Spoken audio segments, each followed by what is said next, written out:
Welcome to the Dark Cell, WCAK 1124 AM's presentation of Open Lines, Time Traveler Line. And now your host, Art Bell. From the high desert and the great American Southwest, I bid you all good evening, good morning, good afternoon, wherever you may be in the world. We cover all of that, you know. Isn't that amazing, a radio signal that actually covers one way or the other the entire world? It's really something to contemplate. I try not to frequently. I'm Art Bell. How you doing? It is a Friday night, Saturday morning, and this has traditionally been a kind of a strange night. And I wouldn't want to make any exception tonight. So, we're going to throw caution to the wind, do open lines. And I mean just that, open lines. Heaven knows what's going to happen. I will accept one thing. There was one thread that was consistent in my email all day long was, do a time traveler line. It's been a long time since anybody's done that. Well, no problem. I'm not that hard to convince on this subject, as you know. Therefore, I will dedicate one line. All the others are just open, letter, rip, talk radio. But one line I'm dedicating to time. Now, what do I mean by that? We'll get more into detail about it, but basically it's reserved for those who claim to have actually traveled in time. Now that's pretty loose, but close enough. For those who have actually traveled in time. That number is area code 775-727-1222. Now, no matter what the guy with the deep voice says regarding first-time callers, that line is tonight reserved away for people who actually claim to have traveled in time. And that number again is area code 775-727-1222. It is of particular interest to me. Covering something we covered last night. This incredible new antenna that I put up. This is the mother of all antennas. It's a, big, giant 1,000-foot loop times 2, with one being at 70 feet and one being at 63 feet and a circumference of 1,000 feet. Is a really big antenna with unusual properties, producing about 400 volts right now. Mysteriously. Or maybe not. Maybe there is an answer to this. And in fact, in a moment, I'll go into that. If I don't do this, I'm liable to forget it. So let's take the initial break here, shall we? And then I'll launch. There are photographs on the Coast to Coast AM .com website of the antenna that I was telling you about. Very exciting. Got it up just yesterday, actually. Let's see, was it yesterday? Yes, no, the day before, actually the night before, in the dark. It was pretty incredible. Anyway, I got a million emails about this. Thank you all very much. Here's one from Ken, W6MRN. He's a ham. Hi, Art. I've been keeping tabs on your signal strength here in Tahunga. After the second added loop, due to the current instability of the ionosphere, due to the barrage of CMEs, that's from the sun, right, folks? Coronal mass ejections. It's difficult to gauge at this point because of that, but my first impression is that the signal is more consistent, in other words, less frequent QSB dips. It's now at plus 30 to 35, and he goes on and on about my signal. Thank you very much. He says, with regard to your antenna, I suspect that you have discovered the very same thing that others have observed. Shall we probe the secrets, in quotes, the secrets of our early protege, the one and only Nikola Tesla? Of late, we've had very high levels of interplanetary magnetic field values. Could this be the cutting of the magnetic lines of force flowing in and out of the planet? We know that very high levels of magnetic disturbances from the sun cause disruptions, in other words, popping of circuit breakers, of high-voltage inner-city long-distance transmission lines from time to time and so forth. Yes, indeed. Ken, I think it's entirely possible that we should be looking toward Nikola Tesla and what he was doing in answer to what I'm experiencing. I don't know yet. Maybe not. Maybe there's some very conventional explanation for the voltage that ought not be there. Certainly a lot more research about it is in order, especially now with the addition of this second wire and the additional voltage. It's crazy. We're further away from any induction from the power line, so I don't know. It's a mystery.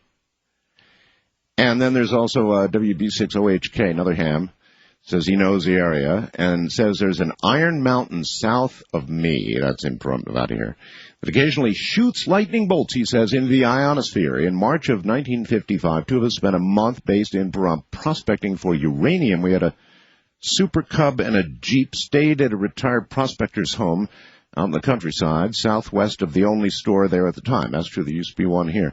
It had a dirt road, and we staked down tie ropes for the Cub and parked it next to the miner's home. His name was Rusty. He taught us how to use dynamite. We had an airborne scintillator and another handheld, too. We traveled all over the Pahrump Valley. When we took the Jeep or the airplane to Las Vegas, we noticed one particular mountain shoots bolts up into the sky over 15 times. We saw it 15 times. Have you noticed it? No. I sent an email to NASA when the shuttle went down, telling them about the mountain that could have been the bolt through it. Viewers in eastern California reported a blue streak from the shuttle as it passed over the mountain at this time. That's true, they did.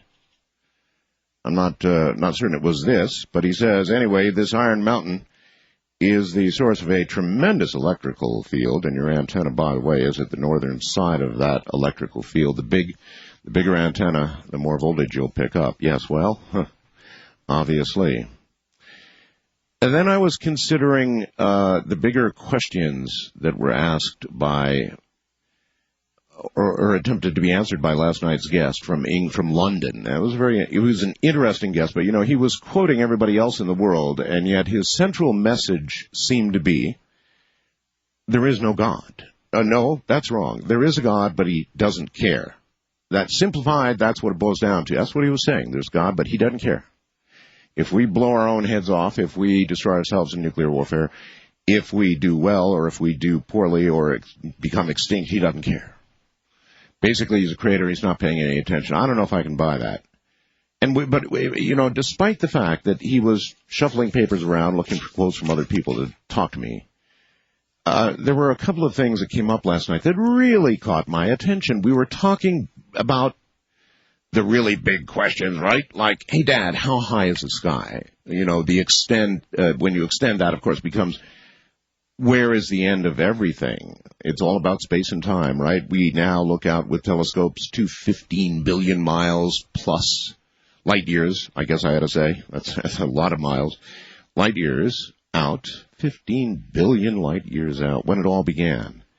If it all began, we were talking about that. Well, what happened? Was there a Big Bang? He rather seemed to think so. I was trying to pry his views out of all of this massive data that he had. He seemed to think so. But again, his central message would appear to have been, if you listen closely, that there's a God, but he just doesn't much care. But as we moved through that discussion last night, one thing really caught my attention, and I guess I said it myself, really. I came after him and I said, hey, what if all of this is an oscillation? Oscillation, I think he might have mentioned the word oscillation. I took off from there. Have you ever pointed a camera at a monitor? What you could see, if you had resolution sufficient to display it, you could see infinity. It's feedback. It's oscillation. It's feedback. And maybe that is the answer to everything. There is no real beginning, and there is no real end. There is only oscillation. Constant change.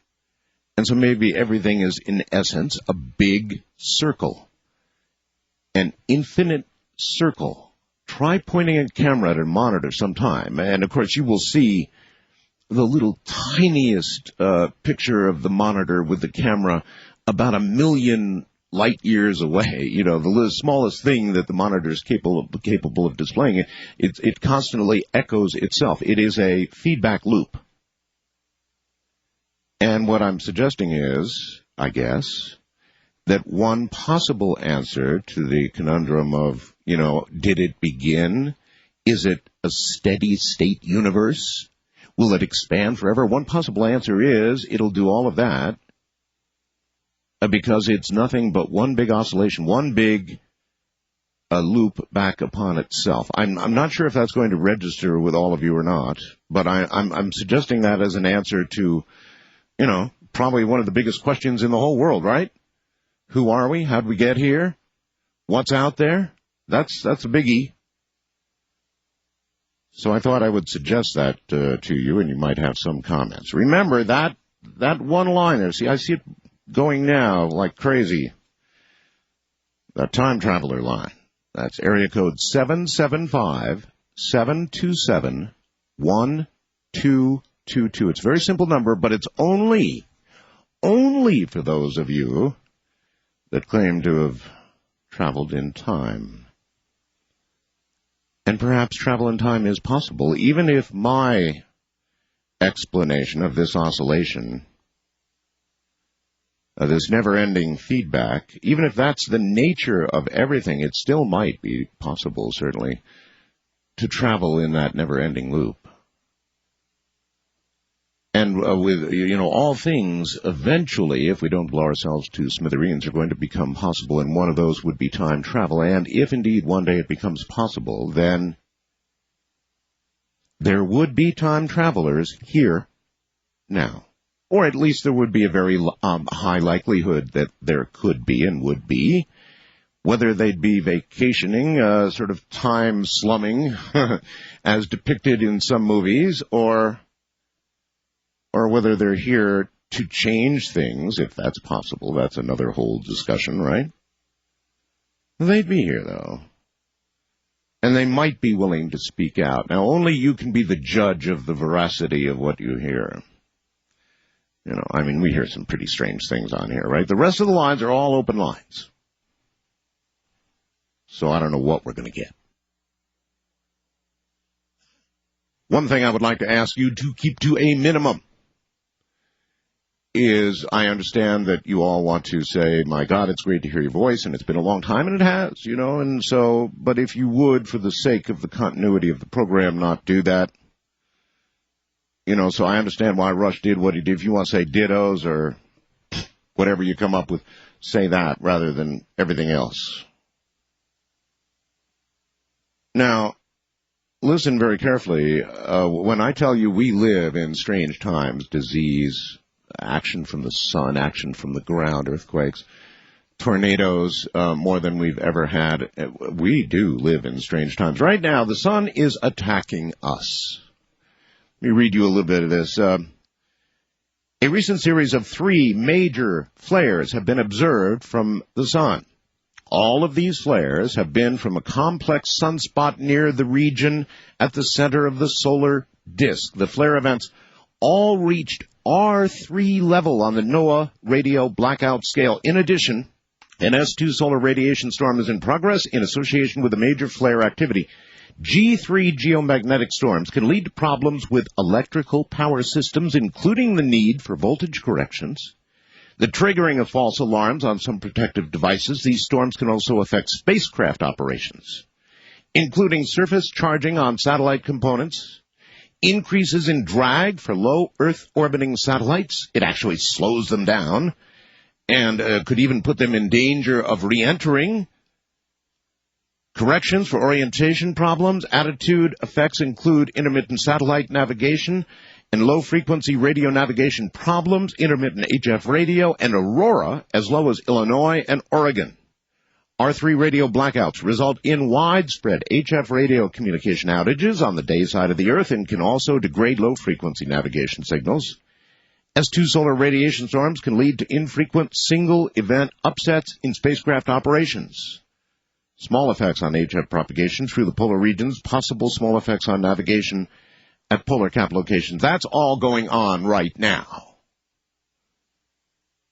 We are in an 11-year solar cycle. We're always in an 11-year solar cycle, folks. Upside, downside, whatever. We're always in it. And this one should be on the wane. Very much on the wane right now. Cycle 23 should be pooping out, but instead, the sun is going berserk at the moment. So, kind of interesting times, I would say. A little bit of news after 11 days at Orange. The national terrorism alert level has been dropped a notch to yellow. This is after officials determined the threat of imminent al-Qaeda strikes had diminished. And they base all this on the amount of chatter they hear going on out there. You know, Al-Qaeda operatives presumably talking to other Al-Qaeda operatives, saying things like, who knows, the time to strike is now something. Anyway, they've lowered it. China is denying any SARS cover-up whatsoever. They didn't cover anything up. China says they didn't.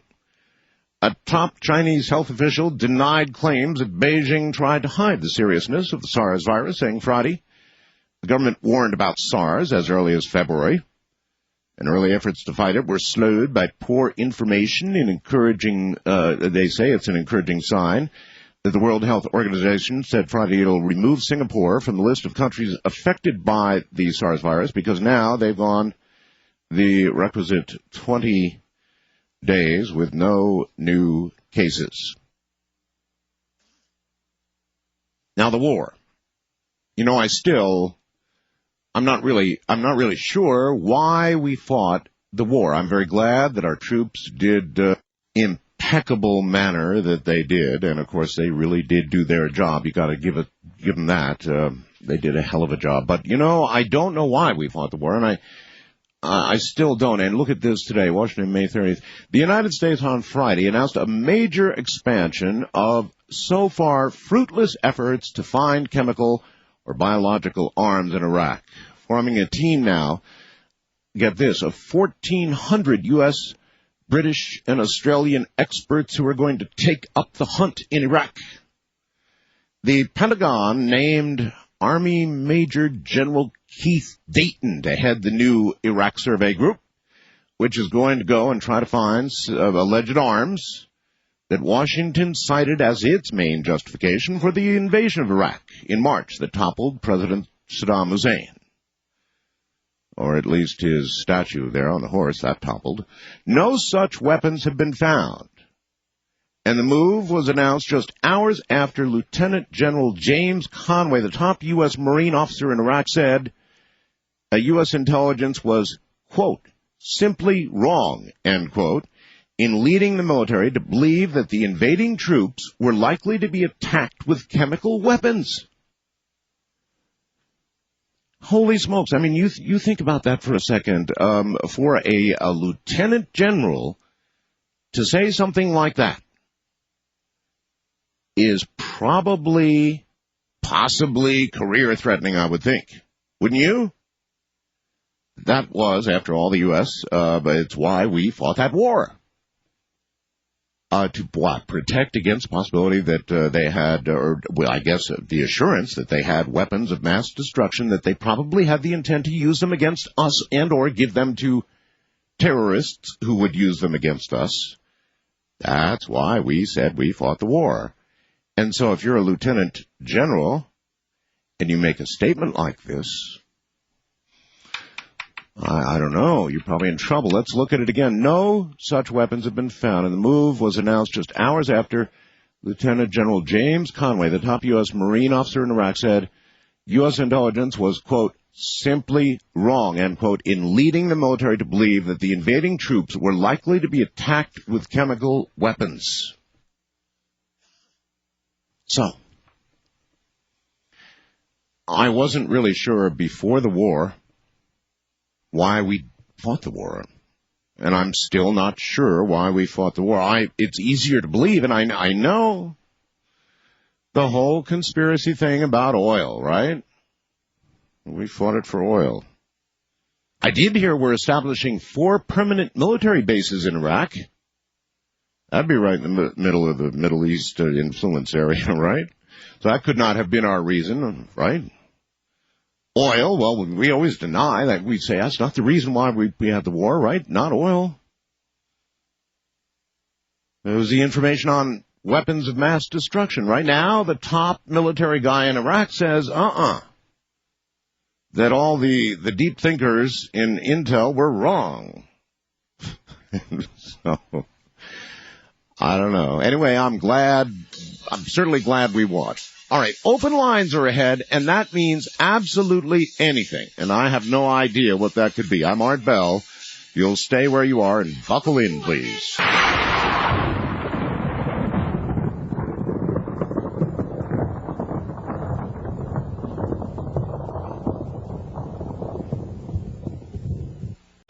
I suppose that it would be fair to suggest that a large percentage of the callers who are going to call the Time Traveler line are yanking our chains. And they probably are. However, I am so convinced that time travel is real and that time travelers are out there that I do think only you can be the judge, and of course I will sit here and judge as well as we listen about the veracity of the caller. But I'm telling you, they're out there. And if we have to go through 9 strange ones to get to one real one, and we really do get to one real one, then it's worth it. And I think I've had in the past some real ones online when it comes to time travel. So let's make a first effort and say, on the special time traveler line, you're on the air. Hello there. You're not going to speak, huh? Yeah. Ah, hello. You are going to speak. Yes. My name is Steve. Dave. Steve. Sorry, yeah, Steve. Steve All right. Smith. All right. Well, Smith. Oh, yeah. All right, Mr. Smith. So, yes. So you're claiming to be a time traveler, eh? Yes, sir. I don't know how much time you're going to allow me, but I want to tell you this started when I was about 6 or 7 years old. What started?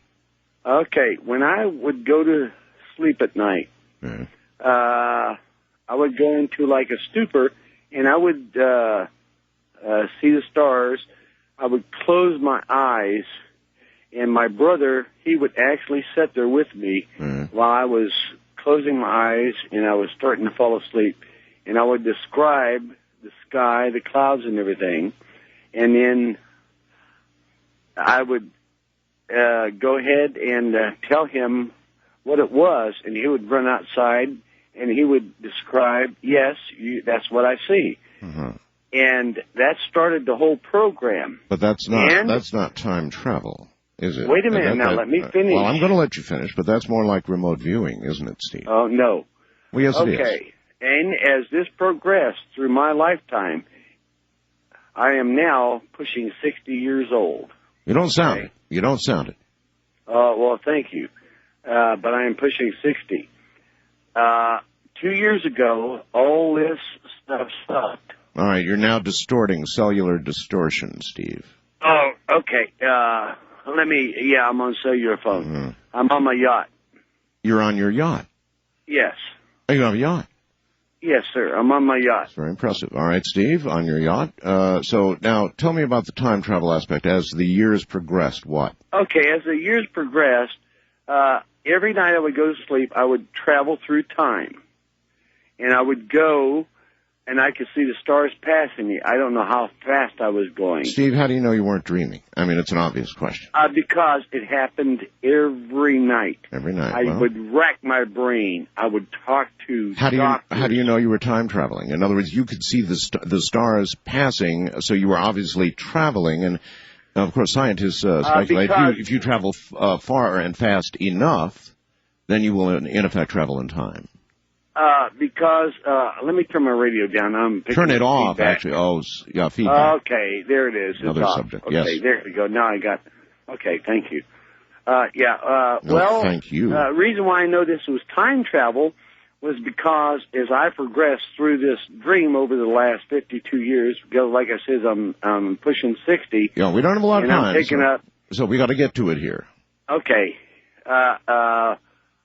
The entity that was taking me, there was an entity taking me. Yes. And we was going through time. Yes. And we would stop occasionally through our trip.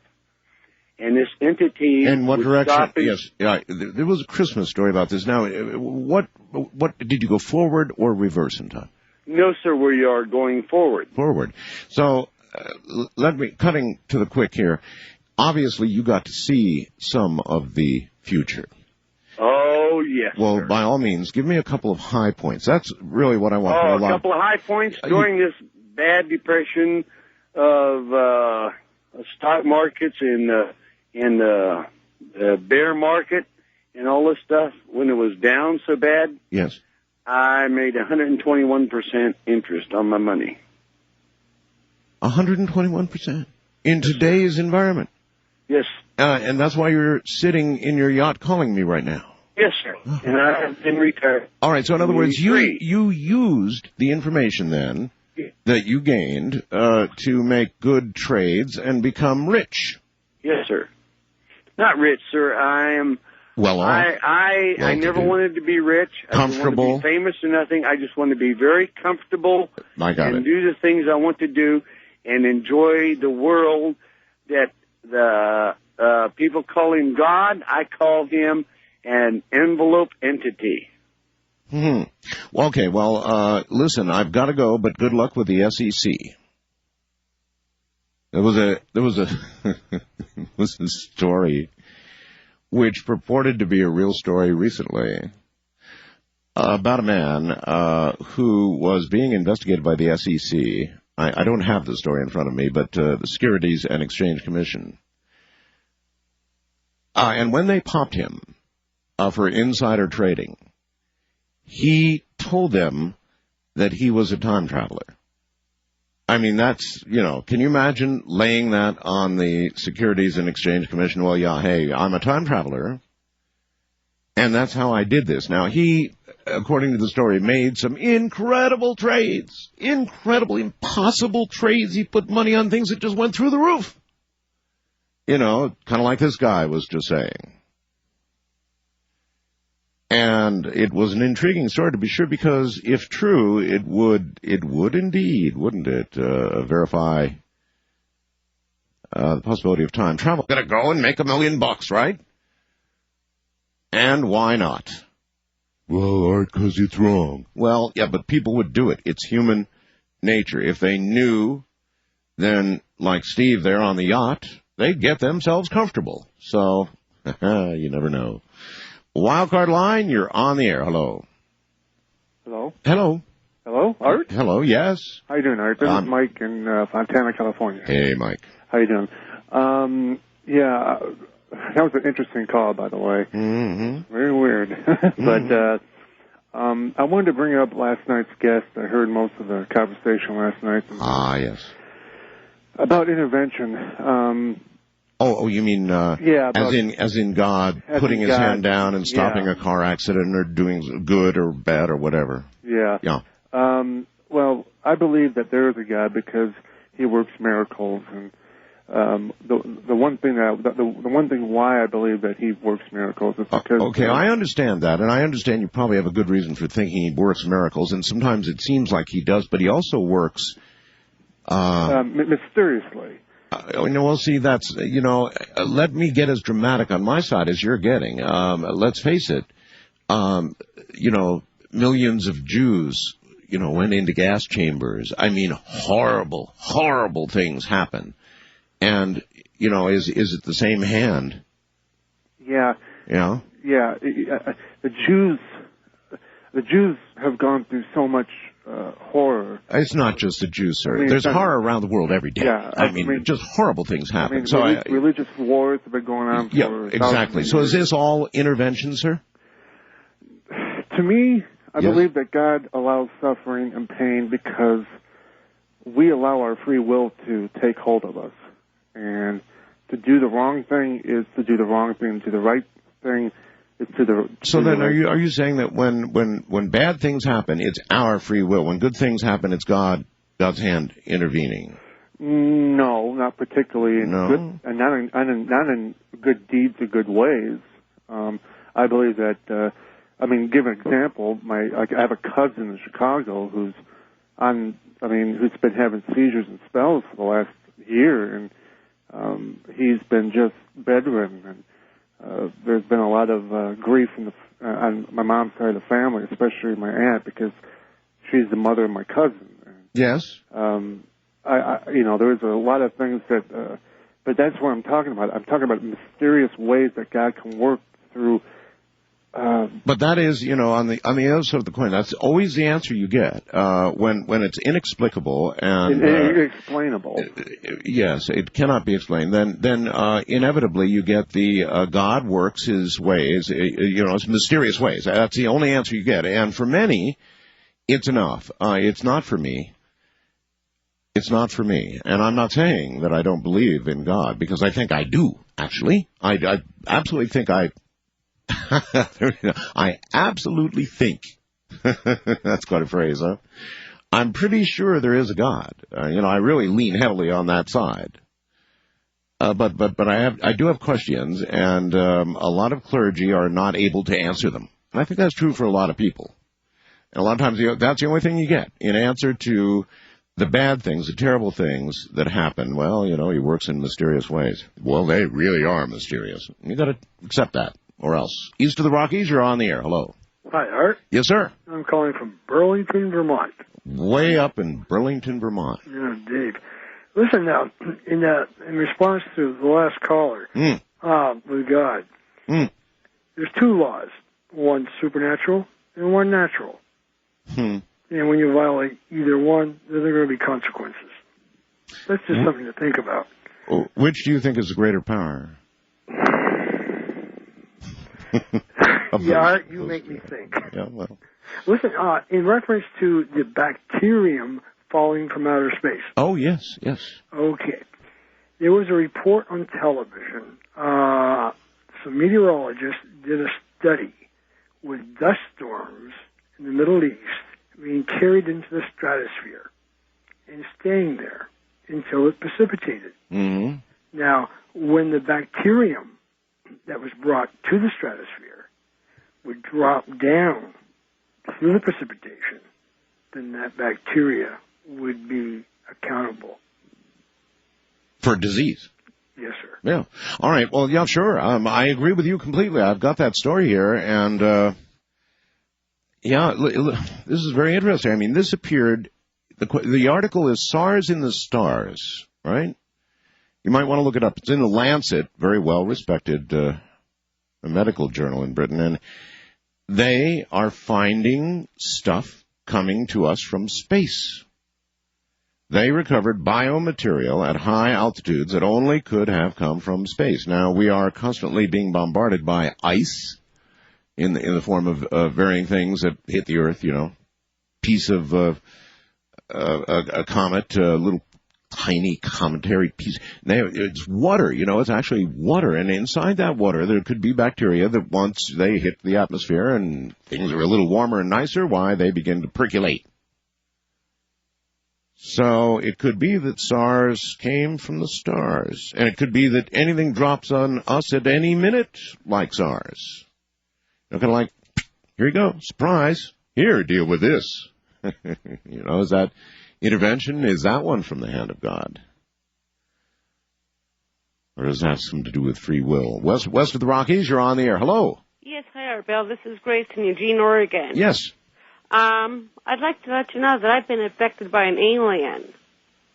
Abducted by an alien? Yes. And how I know that was I've been having these really bad, horrendous headaches. Yes. Well, a lot of people have headaches, right? That doesn't mean they've been created by aliens. True, but I had an MRI done, and there's 2 growths in my brain. 2 growths in your brain? Yes, they're like white, what they call bright spots. And there's no explanation why they should be there, but they just are. You have 2 bright spots, and after they gave you an MRI, they said they probably put it up on the screen, and they said, look at these 2 bright spots in your brain. Right. They shouldn't be there. They should. Is that what they said? They shouldn't be there, but they are?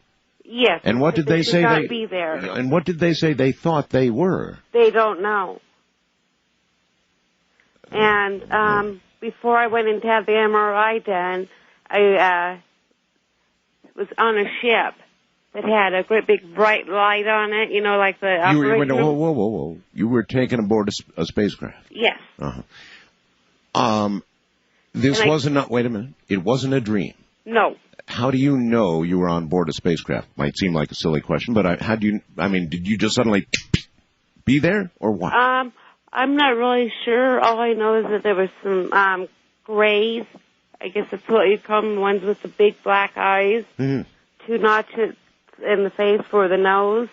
a very small mouth, and... I mean, what were you doing? Were you walking down the street? Were you asleep in bed when this happened? I was just laying down in bed, yeah. Laying down in bed. And so you're sure now that you didn't fall asleep and this was some sort of dream. This was real. I'm positive because I was in a lot of pain.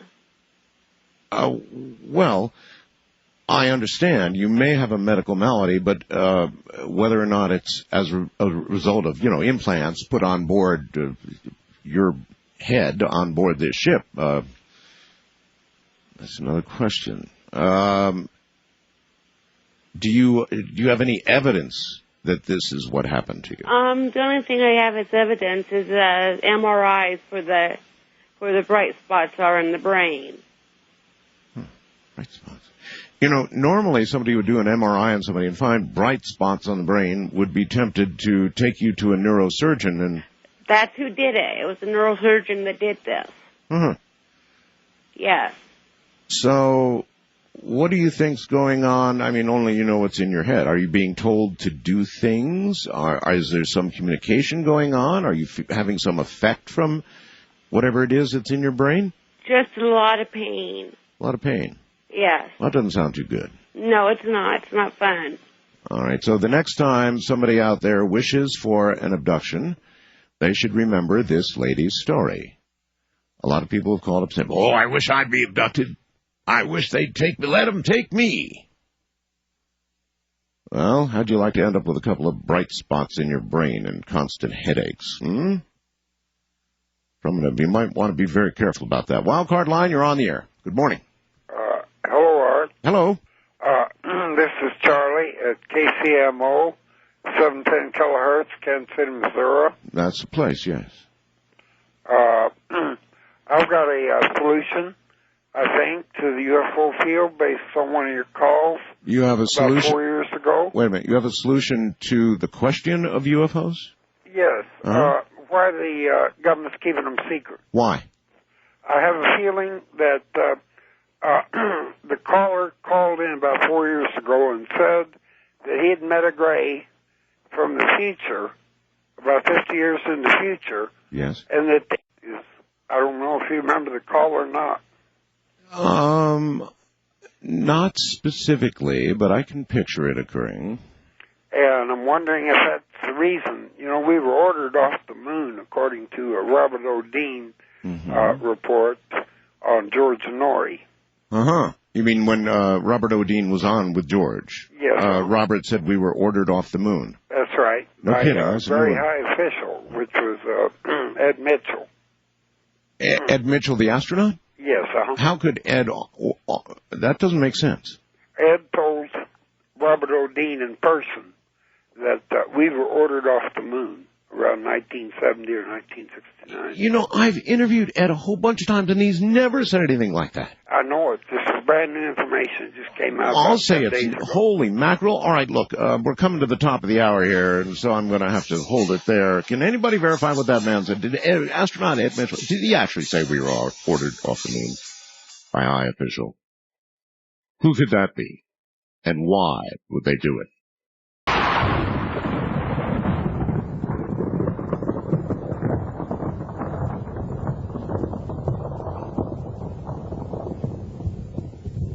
Once again, into the night. On my time traveler line, you are upon the air. Hello. Hello? Who are you looking for?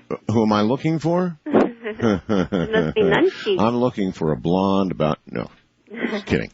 Who are you looking for? Who am I looking for? Yeah. Nobody.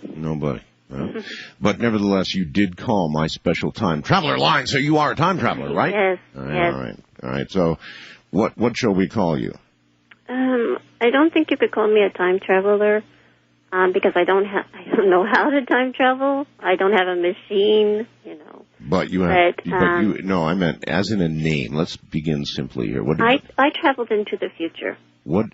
Well, that's good. But what is your name? Nunchi. It means the little people in Cherokee. Nunchi, really?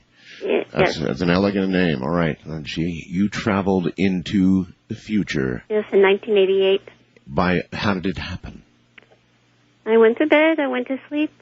I woke up early morning hours, everybody asleep. And my bedroom door was open, and I knew I must walk.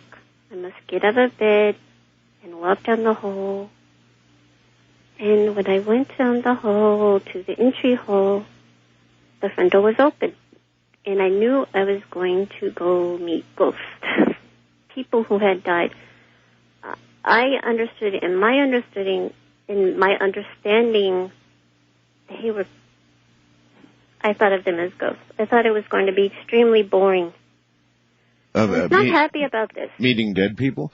Yeah, I mean, why did you, first of all, why, even with what happened, would you have a knowing that this was what was going to occur? Because the Great Spirit, his name is Jesus, he told me. Jesus, somehow he spoke to my innermost being, to my heart, and I knew. Jesus told you were about to meet dead people. Yes, but I didn't quite understand him. So I was in my ability to understand him. I thought, oh, it's going to be ghost written. Oh, they're going to be see-through. There's going to be mist around them when they speak. It's going to echo. It's going to be very boring. Standard, most to your surprise. I knew that my path was to walk out into the front yard. I got to the end of the driveway. We have chain link fence. I live in Sacramento, California. Mm-hmm. And I put my hand on the chain link fence post. Mm-hmm. And I saw lines of people. And these were all the people who had ever lived. Yes, everybody who has ever lived. Did they seem happy? They did not seem happy or sad. Neither way. No. And at the time, I hadn't yet been enlightened. At the end, I would start to understand. I thought they were just ghosts. So my attitude was very rude and disrespectful because I thought it was all very boring. I didn't realize what was taking place was real, and it was in the future. And when you die... Are you suggesting then that in the future you saw, everyone was dead? That's what you're telling me? No, I don't know. At the time of my death. This was at the time of my death. Your death? Yes. Okay. And I met people, and when you die, you go through these receiving lines, and you must take both your hands. They reach out to you with both their hands. You grasp hands with them. And somehow you would think when you die, lines would be one thing that you'd be able to avoid, but no, huh? No. But it's interesting because something was taking place that I was understanding in my innermost being, that in my conscious mind I didn't quite know, but every time I grasped hands with each person, I knew all about them. I knew if they were good or if they were evil. Well, what difference does it make? They're dead. They were dead, right? No. You just not. I thought they were dead. They were not dead. They weren't dead. It is me. It was you that... I found out who the ghost was. I found out the person who had the death in them was me. Oh, brother. Okay, so this was your death experience, huh? No, I mean, I know that when I die, I know it is going to be on the street. I know the name of the street. And I know that when I die, I will go to that receiving line, and I will not be afraid. All right, well, it was very real. All right, yes, I've got that right. Well, I guess in a sense that might qualify as time travel, but that's awfully loose. Now, what am I talking about when I'm talking about time travel? I'm talking about real time travel, which I suppose is laughable unto itself in a way, isn't it? Because we don't really know that time travel is real. I just strongly suspect that it is. Very strongly, and we will encounter one. Her experience was interesting, though, wasn't it? What a surprise. You're going to meet dead people. Well, she must not have heard correctly, because it turns out she was the one that was dead, and that was her death, and she's going to go to a line when she dies. I can't even imagine that. Lines are bad enough in life, but now we're going to have to face them in death as well.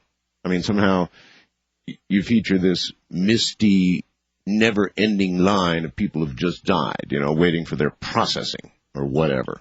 Wildcard line, you're on the air. Hello. Good morning, Art. Good morning. This is Joe listening on KLBJ, Austin, Texas. Ah, yes, indeed. Welcome. How are you doing? Just spiffy. Well, about a week or two before your back went out the last time, yes, I called and suggested that you get your family cane remote viewed. And I did. You did? Oh, I most certainly did. What were the results?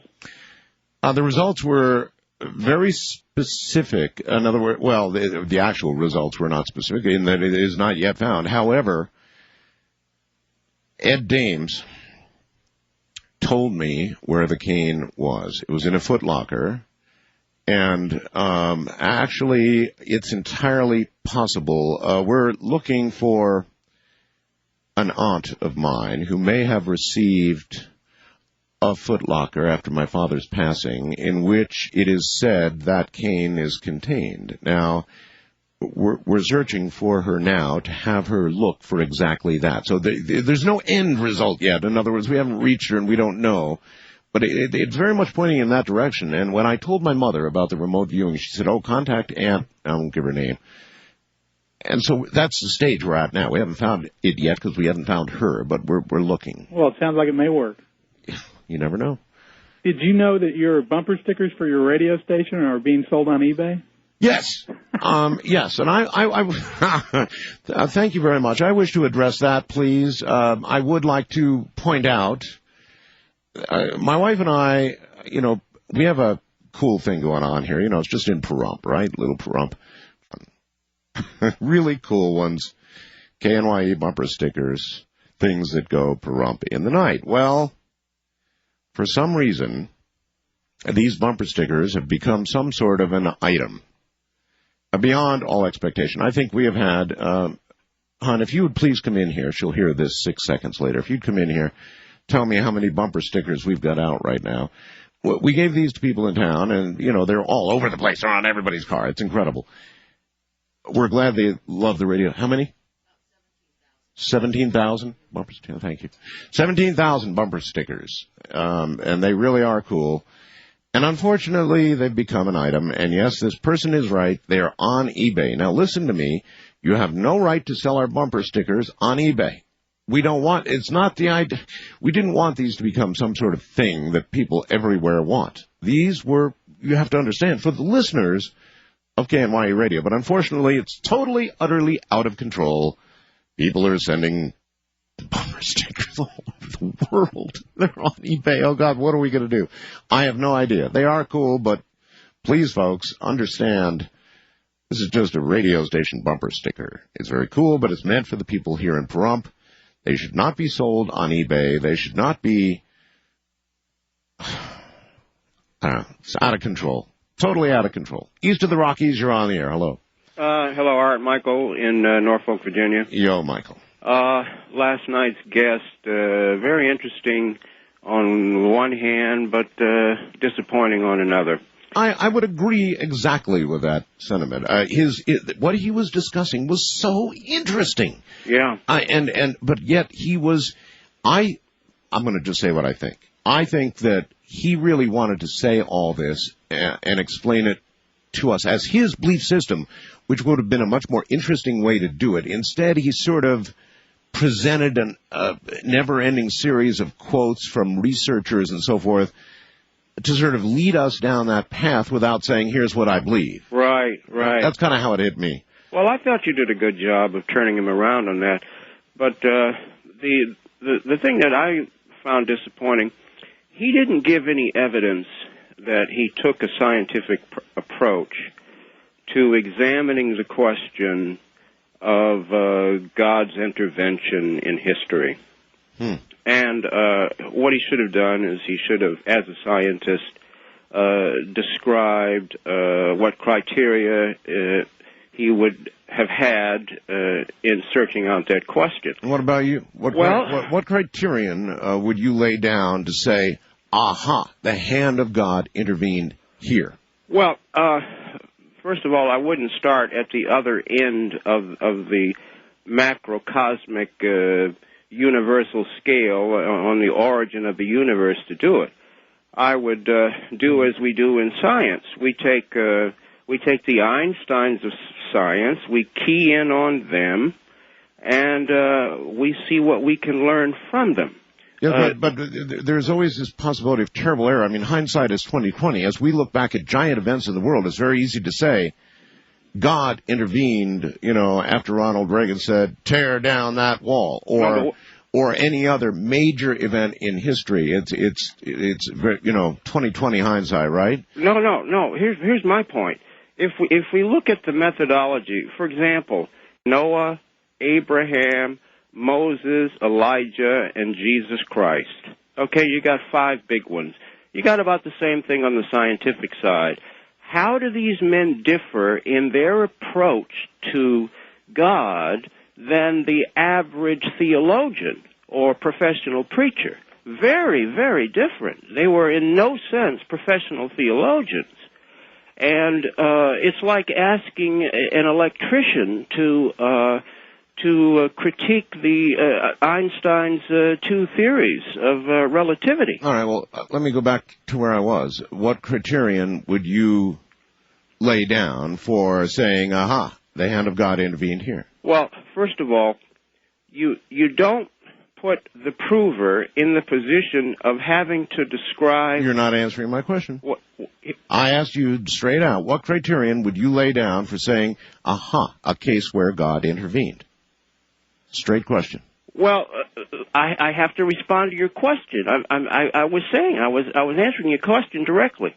You don't put anybody, including yourself, as you're trying to test this question, you don't put anybody in the position of having to, in any sense, describe what God is like. You do this.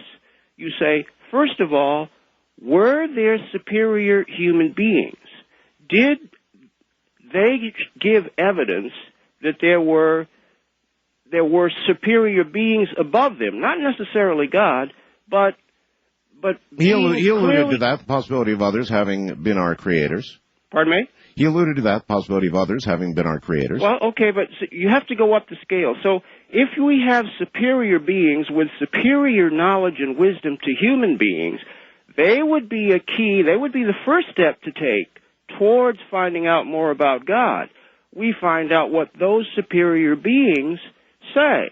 Now, all right, well, that's great if we get a chance to do it, but, so far we haven't had any proof of contact with alien beings or spirit beings of any kind, have we? Other than that which is, for example, contained in the Bible. And if you want to look for places where God intervened, there's plenty of them described in the Bible, if you want to believe that occurred. Otherwise, you still really did not answer my question about the criterion of knowing when he put his hand here. West of the Rockies, you're on the air. Hello. Hello, Art. This is Dave in Nevada City, California. Hello, Dave. And I have the explanation for the DC on your ham radio antenna. Well, let's hear it. Well, I'm a ham, an electrical engineer, and I've been designing broadcast transmitters since 1975. And the answer is in this month's issue of the Old Timers Bulletin. And that's the Journal of the Antique Wireless Association. I'm well aware of it, yes. Well, look on page 36 then. I didn't say it was sitting right here. I said I'm well aware of the publication. Yeah, sure. So anyway, basically there's a DC charge in the atmosphere of about 300 volts per meter. And there's a story in this magazine about the Alexanderson alternators at Haiku, Hawaii in World War II. And these were very low-frequency transmitters used for submarine communications, and they had some antennas that were very similar in some ways to your ham antenna. They had cables that were 2 miles long and 2,200 feet high over the valley at the ends. They also did it buried in the Midwest for subcommunications. Yeah, that was at even lower frequencies than this. That's right, yes. This is at 16 kilohertz, and I believe that was down. But the ones you're talking about were in the air. Yeah, they were up in the air. Okay. And as a result, the author mentions that the antenna had to be grounded for some repairs, and he was there when the knife switch was opened to remove the ground, and he observed 4-inch sparks that were drawn across the contacts. Yeah, I know. Well, this is not trivial, and while what you're saying is absolutely true, I mean, it's undeniable, it's true, I'm experiencing it right here. What I want to know is, why hasn't this ever been pursued as a power source? Short of what Tesla might have been pointing us toward, what the hell went wrong that we just sort of dropped the ball on this and we make it as an observation? My God, look at all the voltage, but we haven't attempted to do anything with it. Well, you're not going to get current. Now wait. Be a little careful. It's being delivered through a very high impedance. Well, then you might like to explain to me how I can take one side of that antenna when it's off ground, slap it to ground, I get a big bang, just like you were talking about? Yeah. And then with a voltmeter connected to it, I observe that the rise time of the voltage is immediate. In other words, it doesn't slowly rise and build back up as in a static discharge with very low current. It's there immediately. And if I want to, I can sit there and go bang, bang, bang, bang, bang, bang, bang, and discharge it that fast. Now, that wouldn't be the kind of static buildup that you're describing. Well, in this particular antenna, they got 200,000 volts. Oh, my God. And so during construction of this antenna system, it says they had to go to great pains to keep the thing grounded so people wouldn't get hurt. But, you can get some energy out of it, but not a huge amount. Well, maybe that's because it hasn't been done on a scale that intentionally is looking for energy. I'm saying there's something here, and I think Nikola Tesla was onto it, and it just wasn't pursued. It's never been pursued. It's been regarded as more of a hassle, a bother, and something to get rid of than to be thought of as a possible energy source. Do you follow me? Yeah, I think what you'd get out of it would be milliwatts because it's being delivered through the high impedance of the air. But the science has got to be pursued. It's got to be pursued, and it never has been. I've got a break here, and I appreciate your call, and you're dead right. In some respects, you're dead right. But this has got to be pursued. It's what Nikola Tesla was working on, and it could be some kind of ultimate answer, should we decide to pursue it. Good morning. I'm Art Bell.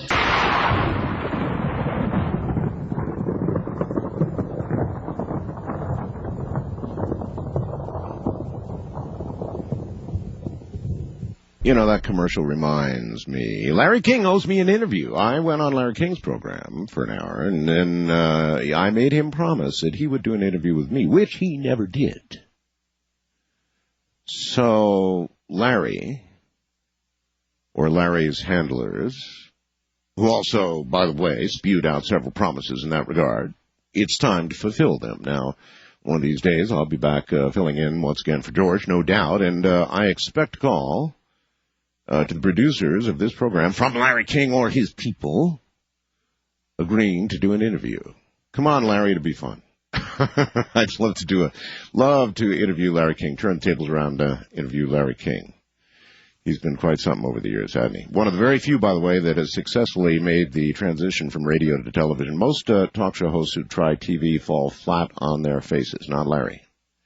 West of the Rockies, you are on the air. Good morning. Good morning. Hi. How are you, Art? I'm pretty okay. Where are you? I'm calling from Vancouver, British Columbia. And your first name? Kimberly. Kimberly. Yes. All right, Kimberly, what's up? Well, I think I told you when you answered the phone. I said, I'm a witch. You're a witch? Yes, I've been practicing Wicca for probably over 5 years now. Aha, Wicca. Yes.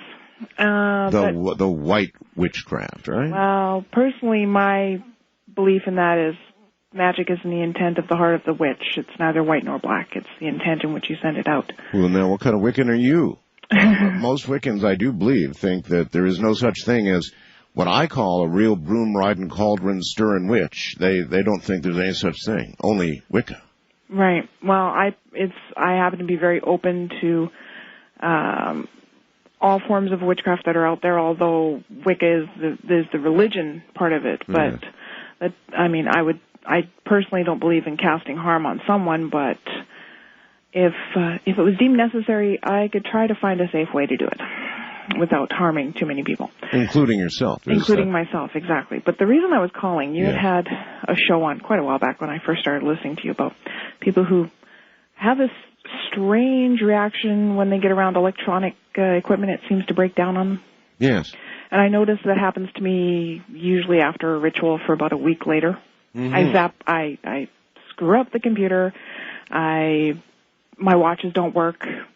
The microwave goes on the fritz. You're exactly the kind of person that I wouldn't let anywhere near my room. It doesn't happen very often, just usually, and the effect goes away for a while until I, happen to generate enough energy. I know, but being in the wrong place, wrong time, you could destroy thousands, if not tens of thousands of dollars of electronic equipment just like that. Yeah, well, it's freaky when it happens to me because it actually drains me to the point where I get sick, usually. Because I've given so much back that, in terms of what I've put out is just, okay, so you can have it back. You're a Pentium killer. Yeah, I try not to be, but I can't help it. These things happen. I just, like when I go meet my friends, afterwards, Are they still your friends? Really? They have a very hard time. I generate so much energy, it's kind of like I'm walking around with this aura about 10 feet around me. Pop light bulbs, that kind of thing? No, it's mainly, I can't wear watches on my wrist. I can wear them around my neck and they're fine, but I can't wear watches on my wrist. I can't be near the stereo. It makes the radio stations jump. Well, I don't know what to say to you except stay the heck away from me. I just dearly love all my electronics, and to see somebody walk into the room and then snap, crackle, and pop, that'd be heartbreaking for everybody concerned. Anybody else out there with that kind of an aura? There really are people like that, There really are people like that. They break things. They really do break things. That's not a joke. They seem to have some effect on electronic circuitry. And I don't have the faintest clue what it could be, but I know that it is true. These people get around things that otherwise work well. But give them a couple of minutes in the area of your DVD, and that's all she wrote. On my time traveler line, you're on the air. Hello. Hello? Hello. Hello. Yes. My father died several years ago, and he used to take these 8mm movies. And as you know, the 8mm movies you could look at just by hand. You could see each little frame. Oh, sure. You could pull it and just, I did a lot of that, and just look at each single frame. That's right. Yeah. Lovely. So what he did was he took these 25-foot reels, and then he spliced them together to make a 400-foot reel. Now, the last 25-foot reel that he took, I did not open. For some reason, I didn't open that for about 20 years. I don't know why, but I just didn't. When I finally opened it up and I tried to squint to see the little pictures and see who was in it, yes, all of a sudden I felt a change in my mental state. I felt that I was myself from the 1960s visiting in the 1990s. Oh, isn't that interesting? Isn't that interesting? Because there's something called a flicker rate. I don't even know if I can get this all out correctly, but there's something about looking at a certain flicker rate that affects the human brain frequently. And so there is something to what you're saying. And so you're saying as you began to run these frames past you, you began to move into them, sort of. Be a way to say it, I guess, huh? Yeah, my mind, I felt I was myself in the 1960s visiting the 1990s. But it wasn't flickering. It was just in my hand. I was just looking at each frame. Well, you were producing a flicker rate, you see. Yeah. You were, believe me. Yeah, I was. But the thing is that afterwards, I have tried to do this again, and it has not worked. It hasn't worked. How, at the time that it did occur, how real did everything seem? How affected were you? I mean, were you totally immersed in this time? Were you actually there? Were you catching little flickers and flashes of it, or were you there?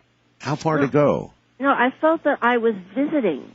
It was like I was visiting another city, but I was visiting another time. I've got that, but what I mean is your senses, the things you saw, the things you felt, you heard that were all around you, were you really there, or was it just sort of a little sense of it? Or, I'm trying to get an idea of the scale of... No, I was in the 1990s. I was aware that I was in the 1990s. But for myself, in other words, any knowledge that I had gained, like I'd studied stenotype in the 1960s, now I know it. But had anybody asked me to do it, I don't think I'd be able to do it, at least immediately. My mindset was in the 1960s. And I was aware that I had temporarily become myself in the 1960s. I was aware of this. Isn't that interesting? Isn't that interesting? I actually remember those little 25-footers, and I remember splicing them together. So, yeah, I remember all of that. Yeah, they were great. The thing is that I've tried this again. It hasn't worked. And my theory is that the atmosphere, since this package has been closed for 20 years, the little puff of atmosphere of air in that may have just entered my nostrils. So I think that if you, like, go into an Egyptian tomb without the idea of getting treasure, but simply going back in time, if you collect the air from that, bring it back, and have somebody just breathe in that air. You really think that could do it, huh?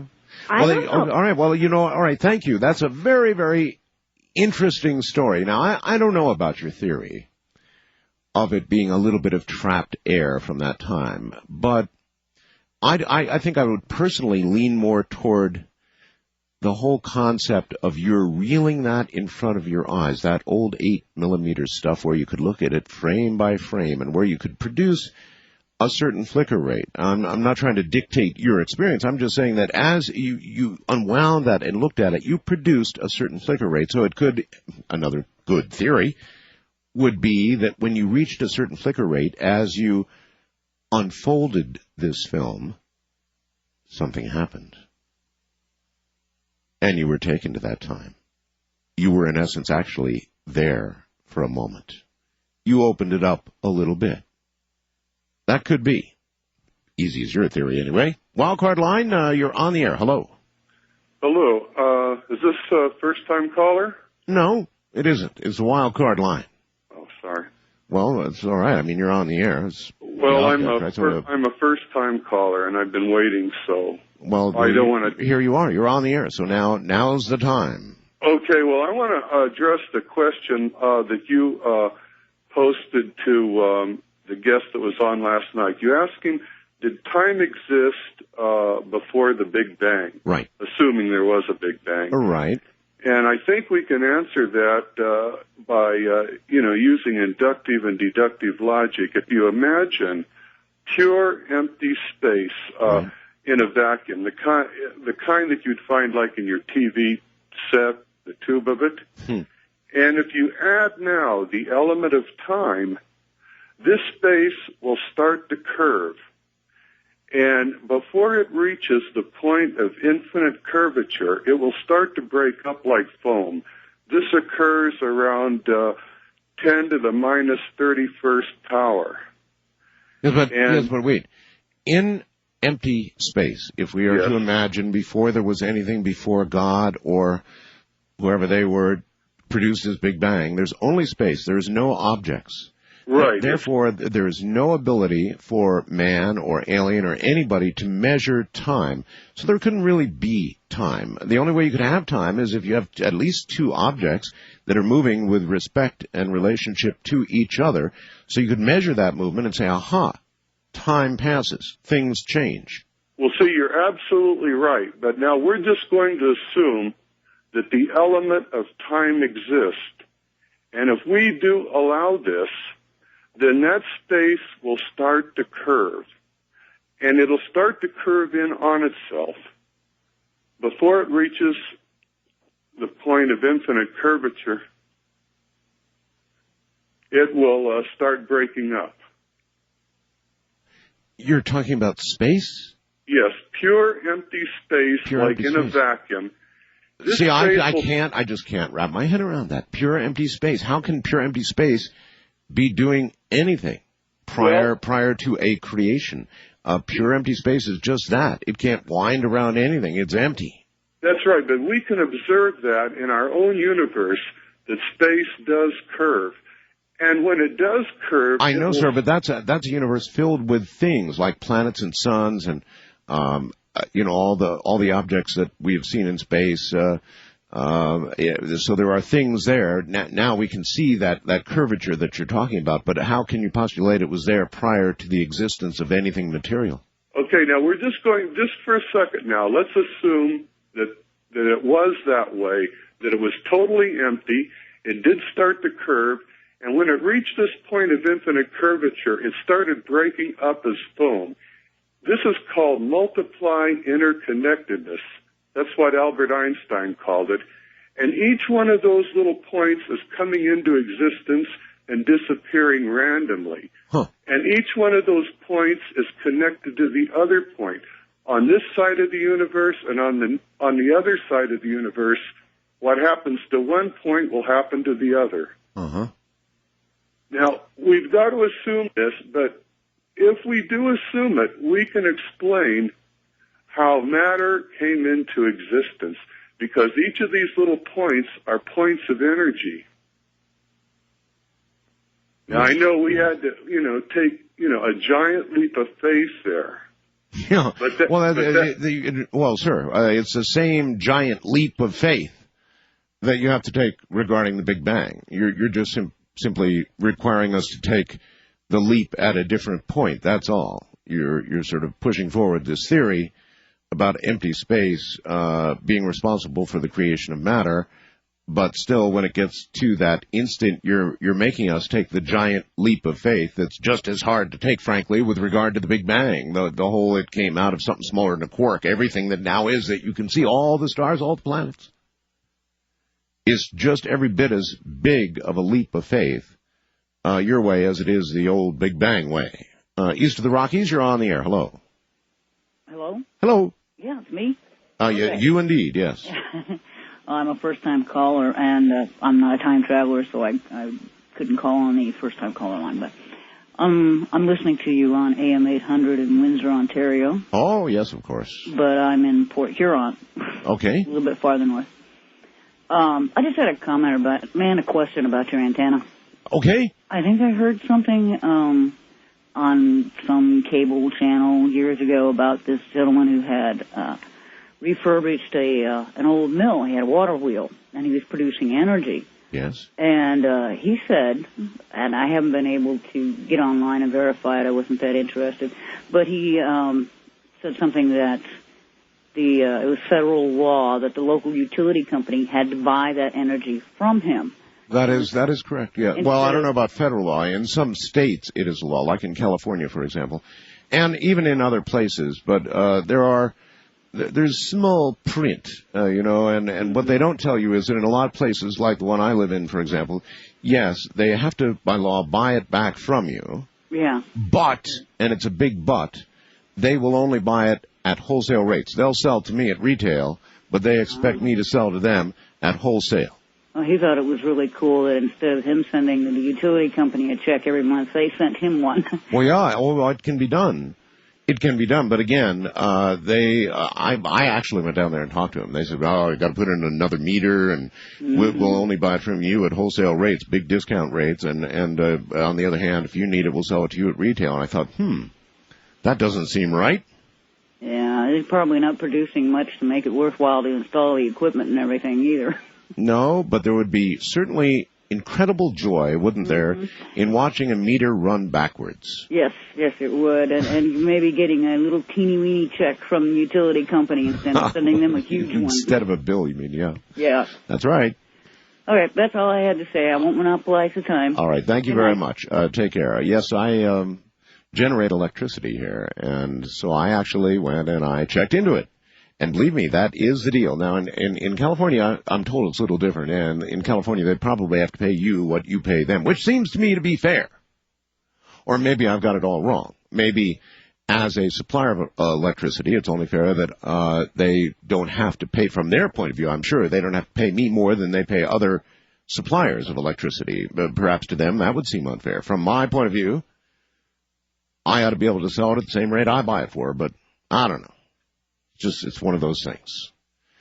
We really don't have time to take another call. I want to remind you that our time traveler line is open for those of you who have actually traveled in time. The Real McCoy at area code 775-727-1222. That's the number, 775-727-1222, if you have traveled in time. In the meantime, we'll break here at the top of the hour. and come back and continue with all of this. Open lines. Otherwise, anything you want to talk about, fair game on any other line. Just that one single line. Hold it open, folks.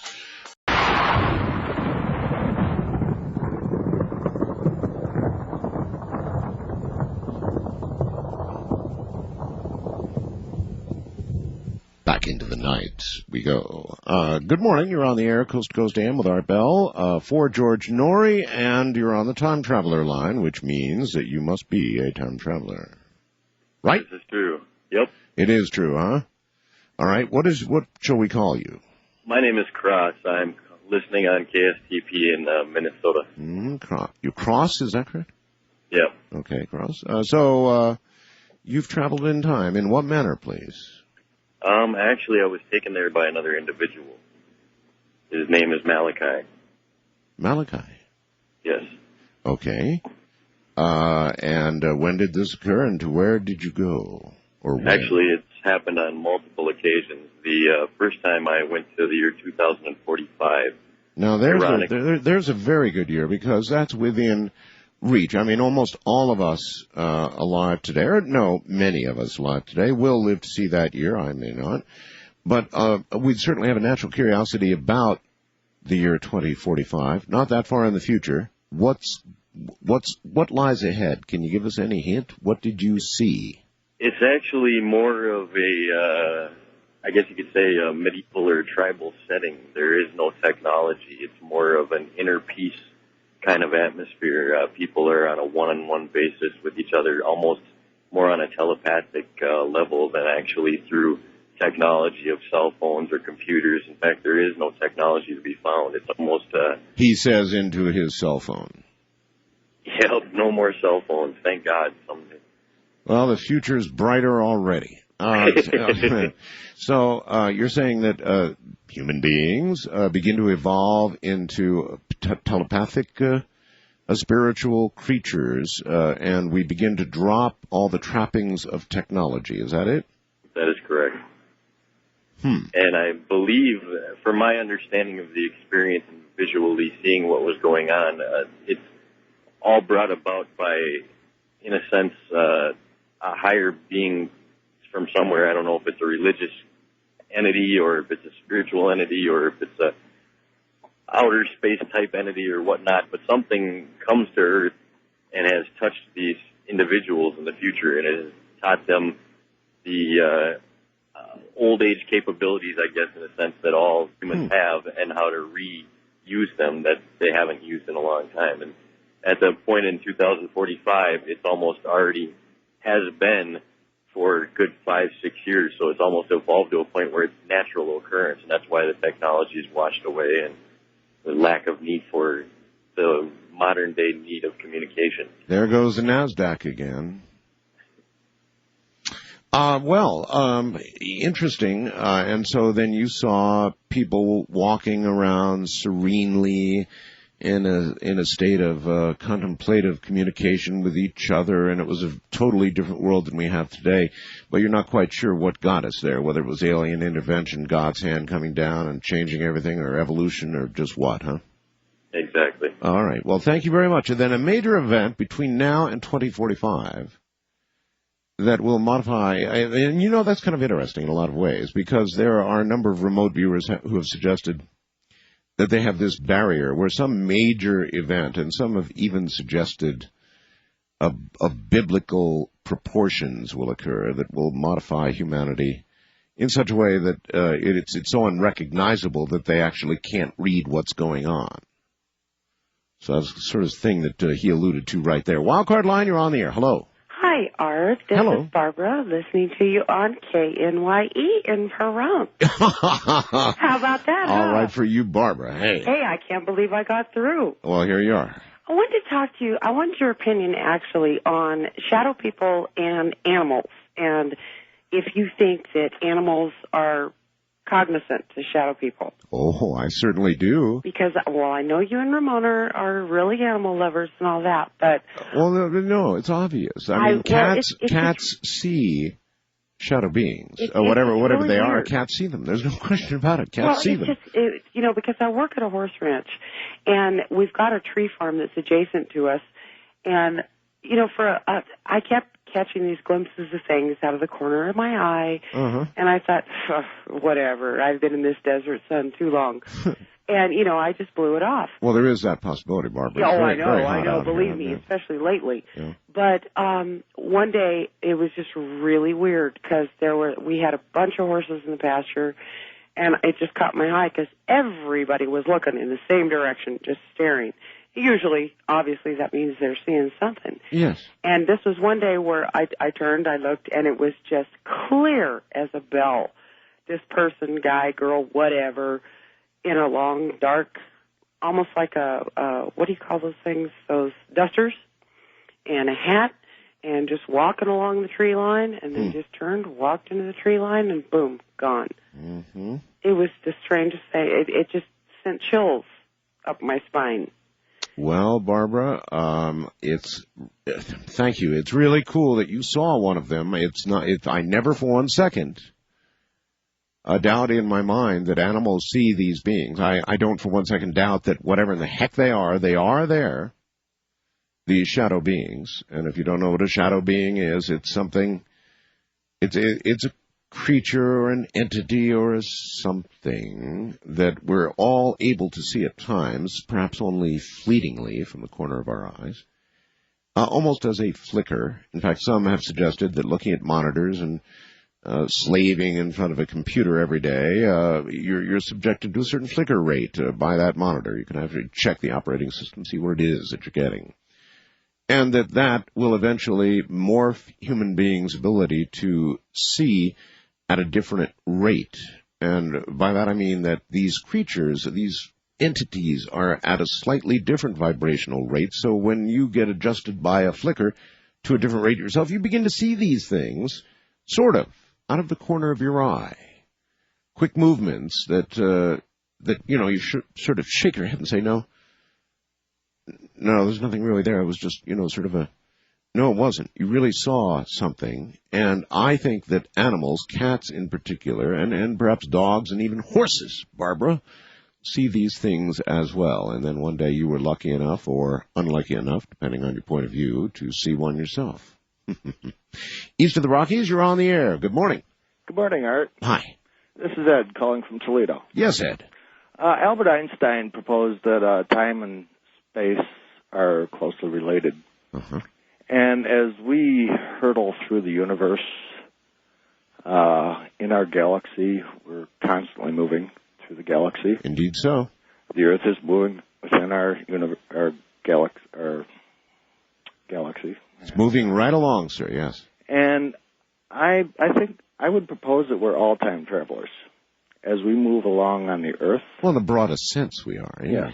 Yes, but I'm talking very specifically about the ability to actually traverse time, forward or no, I'm past. I'm thinking forward maybe. As we, as humans on the Earth, move on the Earth, at times we're moving in opposition to all these natural movements in the universe. And I think there's a universal time.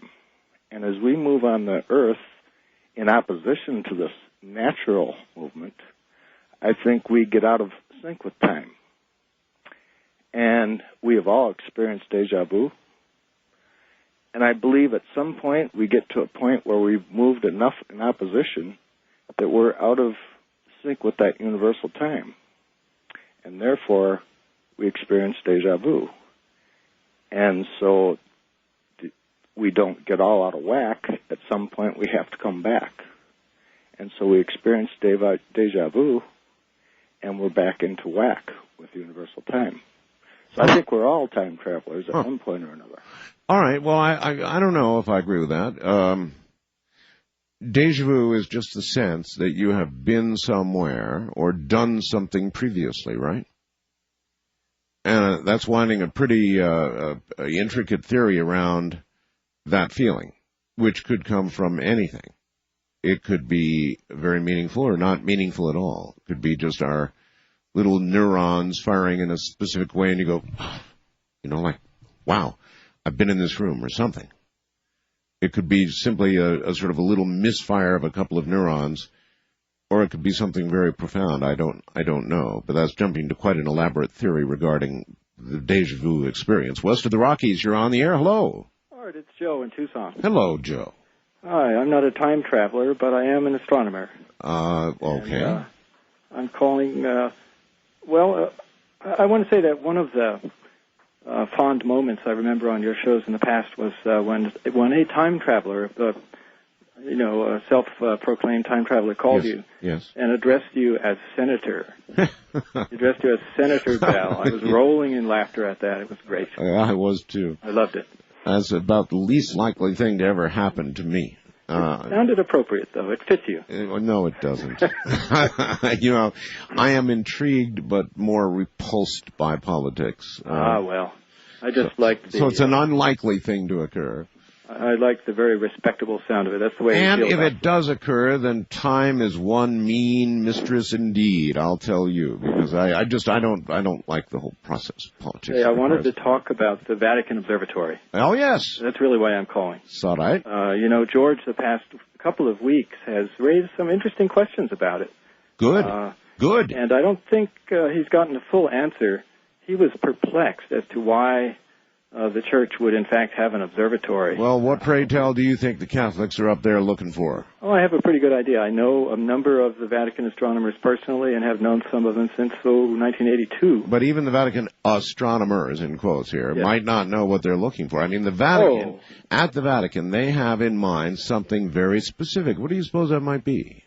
Well, first of all, we have to start where your dear friend Malachi Martin began, which was that he talked about the Jesuits and how they are, in the church, the most scholarly and the most intellectual order of all the priests, okay? Yeah. They do study academic subjects very intently, and they do really groundbreaking research in the fields, just as other workers in, secular, non-religious workers do in the fields.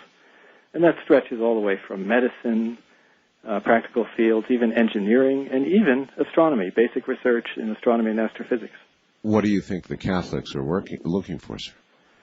They're just trying to advance that field, just as they're trying to advance and make headway in any other of the academic fields that they go into. Well, if they were to see something that was obvious through that wonderful telescope they have in Arizona, where the air is thin and observing is great, and they saw something that really just put a kibosh on perhaps something they've been teaching from Rome all these years, what do you think they do with that info? Well, I think they would publish, just as they publish everything else that they study. But I tell you what, Art, that telescope, although it's a very advanced telescope and has beautiful, wonderful detectors on it, it's on Mount Graham in Arizona, by the way, 10,300 feet altitude. Indeed. Very dry.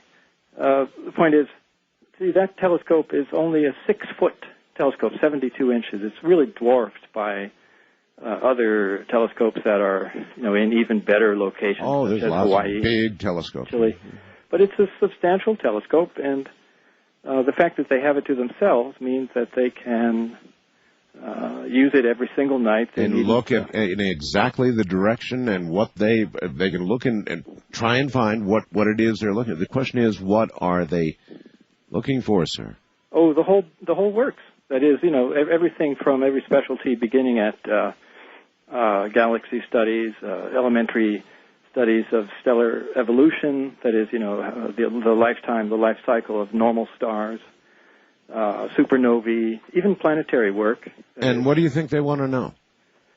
Oh, I think it's one of the Psalms says that the heavens declare the glory of God, and so they're taking that seriously. Oh, I bet they are, and I bet they're looking for something that certainly has to do with God or has to do with really the whole concept of a maker, the whole concept, or perhaps even the search for those that might have made us. I mean, no telling what the Catholics might see from Mount Graham. It's fundamental research, basic research in science, and of course that gives insight into the world and insight into all of creation. That's really what they're up to. There's nothing hidden, I believe, and there's nothing that is... I'm curious then, have you ever heard of the catacombs?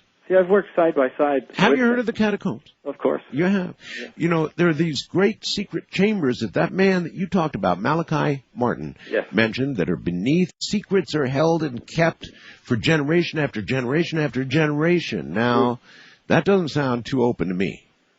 Well, just I don't casually know. looking at it, I mean, they're secrets, sir. Maybe it amounts to something like skeletons in the closet, because I understand there are bones in those catacombs.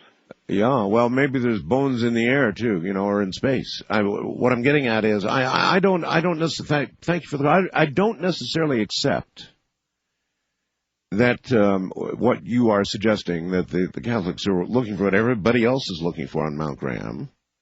I think they're looking for something very special, something perhaps secretive. Are they known to keep secrets? Yes, they're in the catacombs. We know about that.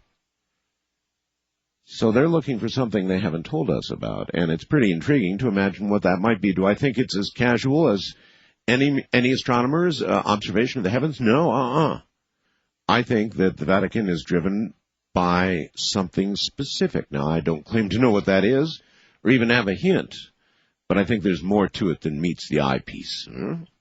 First-time caller line, you're on, actually, time travel line. You're on the air. Hello. Hi, my name is Steve. I'm from New Jersey. Steve, turn your radio off, please. Oh, beg your pardon. Very important thing to do when you call. We have a time delay here. So. Sorry about that. All right, Steve, are you a time traveler? Yes, I am indeed. I've been travel in time and in space as well. Oh? I had first experience when I was, I think, about 19 years old. I was playing in a band, and I loved auto racing. And suddenly I saw the auto race before it happened.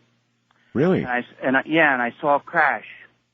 And it was a mortal wound to the driver, and I called my mom.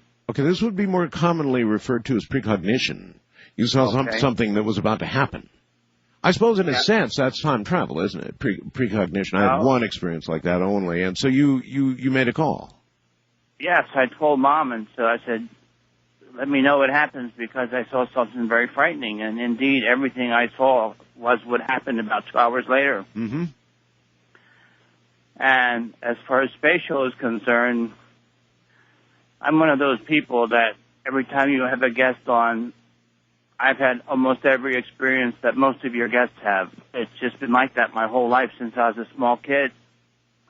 Well, I've been on the air a long time, had a lot of guests. That would mean that you are a very experienced person indeed. Well, I'm not bragging about it neither. And I'm not saying that it's done me any good either. But I have been inside spacecraft. I have traveled through time. I'd be on your show if I wrote a book. I just never wrote a book. What kind of spacecraft have you been in? Well, this went back to the mid-'80s. And I don't know if you have time for the story, but I'll make it as quick as I can. Well, actually, you hold on, all right? Okay, yes. We'll make time for your story. I wonder if that has to do with time travel. Good morning, everybody. I'm Art Bell.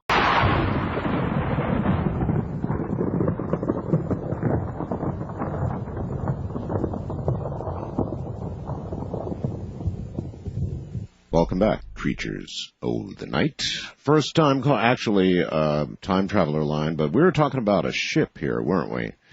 You're back on the air again. We were talking about a ship. You were saying something about being on a ship, right? Yes, sir. Okay. Where and when? How? Why? Well, okay. It started in the mid-'80s when I started meeting a bunch of people who told me that I glow. For whatever reason. You glow? They tell me I glow. Really? Have you observed this glow yourself? I mean, can you... No, I did not. Okay. But the first person told me was a very religious person, and they told me that it meant that I was surrounded by God. This was in Princeton, New Jersey. The second person said it to me was in a place called Oates, South Carolina, when I went to Darlington to see an auto race. But you were telling me you were on a ship. Get to that part. Well, you want to get ready to that part? Yeah, pretty much, yeah. Okay. Well, I met some people who told me that they were people that received writings, and they received a writing from space people for me. Automatic writings, that kind of thing? Yes. And they read it to me, and it sounded more like me than me. You know, I've always been terribly suspicious of this kind of thing. It's like when people go into trances. I mean, automatic writing for you. Well, you know, I could go into a trance and write stuff down for you too. I don't know. I'm suspicious of it. It's like, well, that you're no more suspicious than I was. Believe me, I thought I was getting hooked into some kind of weirdo group. Well, yeah. I'm not a far out character, you know. Yeah. At any rate, they told me that these people had been in communication with me since I was 5 years old. Mm-hmm. And they asked me if I had any recollection of anything like that, and I told them that I used to go out at night, in the middle of the night, and just stare at the stars when I was a little boy. And I would see myself traveling amongst the stars. Mm-hmm. And the girl looked at me and said, "Your dream is going to come true." Mm-hmm. And when she looked at me and said that, her eyes got 5 times as big as they were before, and they were this green colored, like a cat's eye. And at the moment I saw those eyes, she said to me, "If you could only see your eyes right now, you would understand." Betty Davis eyes. I know about that. But anyway, great big eyes. They took me out and asked me if I was interested, and of course I was. And they took me out in the middle of the night into fields with the cameras, and they put a camera on my chest, and they said, "We don't care what you see, but if you feel like you feel anything, snap some pictures." Mm. And generous offer. They developed those pictures the next day, yes. And there were streaks across the stars that were not stars. Mm-hmm. What happened to these photographs? Excuse me? The photographs, what happened to them? They still have them. They have them. You don't. As far as I don't know, I never did get them. Well, that doesn't seem fair. They've got you taking the pictures, and then they keep pictures. That's not fair. Well, maybe so, but at the time it didn't seem to matter. Mm. And finally, I was going down. I'm going to zip through some time here. They told me to go to a park, and I went to this. Involved in this was a girl that was this girl with the green eyes. And I told her that she had to stay away from me because I couldn't focus on anything when she was around because she gave me the willies, frankly. So I went out one night by myself without these people to see what would happen if I went by myself, and I took another friend with me. And very quickly, and right in the middle of the field, I was standing there, and I saw a little green ball about the size of a baseball. And it started to enlarge until it got about 3 feet wide. And then as it settled down to the ground, there was this woman in her living flesh, the girl with the green eyes. Betty Davis, yeah. Betty Davis, yeah.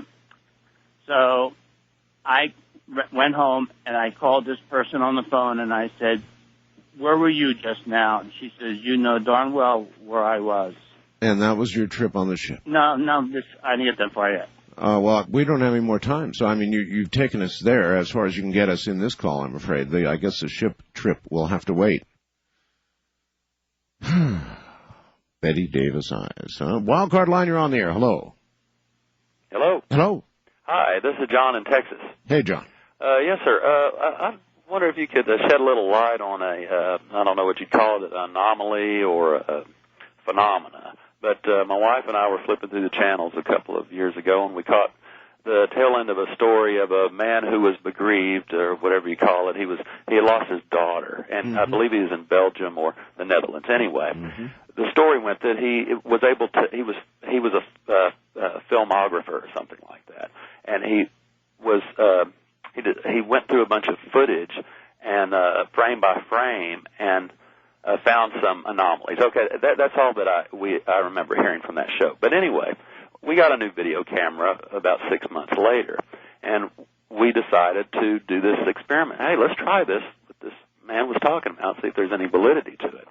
So what we did, we took a regular video camera and filmed directly into a blue screen or the blank screen. Well, it was the blue blank screen on the television. Mm-hmm. And when we directed the video camera, the closer you got to the center, you just started to center the camera and look through the viewfinder, you're recording into the blank screen. Mm-hmm. And as you focus to the center of the screen, once you get to that point, it creates an incredible vortex effect. Mm-hmm. And so it just starts to swirl and swirl into, it's almost like you get the effect of it's some kind of infinite loop, because if you put your hand in front of it, it kind of gives it offset. It's not some kind of infinite loop. It is an infinite loop. You're looking down the hallways of infinity. If you had the resolution to display it, you would in fact see probably, what you would see is a very good question. Well, Mr. Bell, I'm almost finished here. What I did was I happened to have a Macintosh, a computer with some software, and I was able to put the film. Now, it was very tedious, and some people claim Macintosh is a computer. Yeah. Anyway, that's what you were focusing into. Yeah. Well, anyway, it was very tedious to go frame by frame. I filmed about 2 hours of this into this blank screen. Yes? Yeah, and then we went frame by frame, and I'm like, oh, my gosh, this is just ghastly boring. This is ridiculous.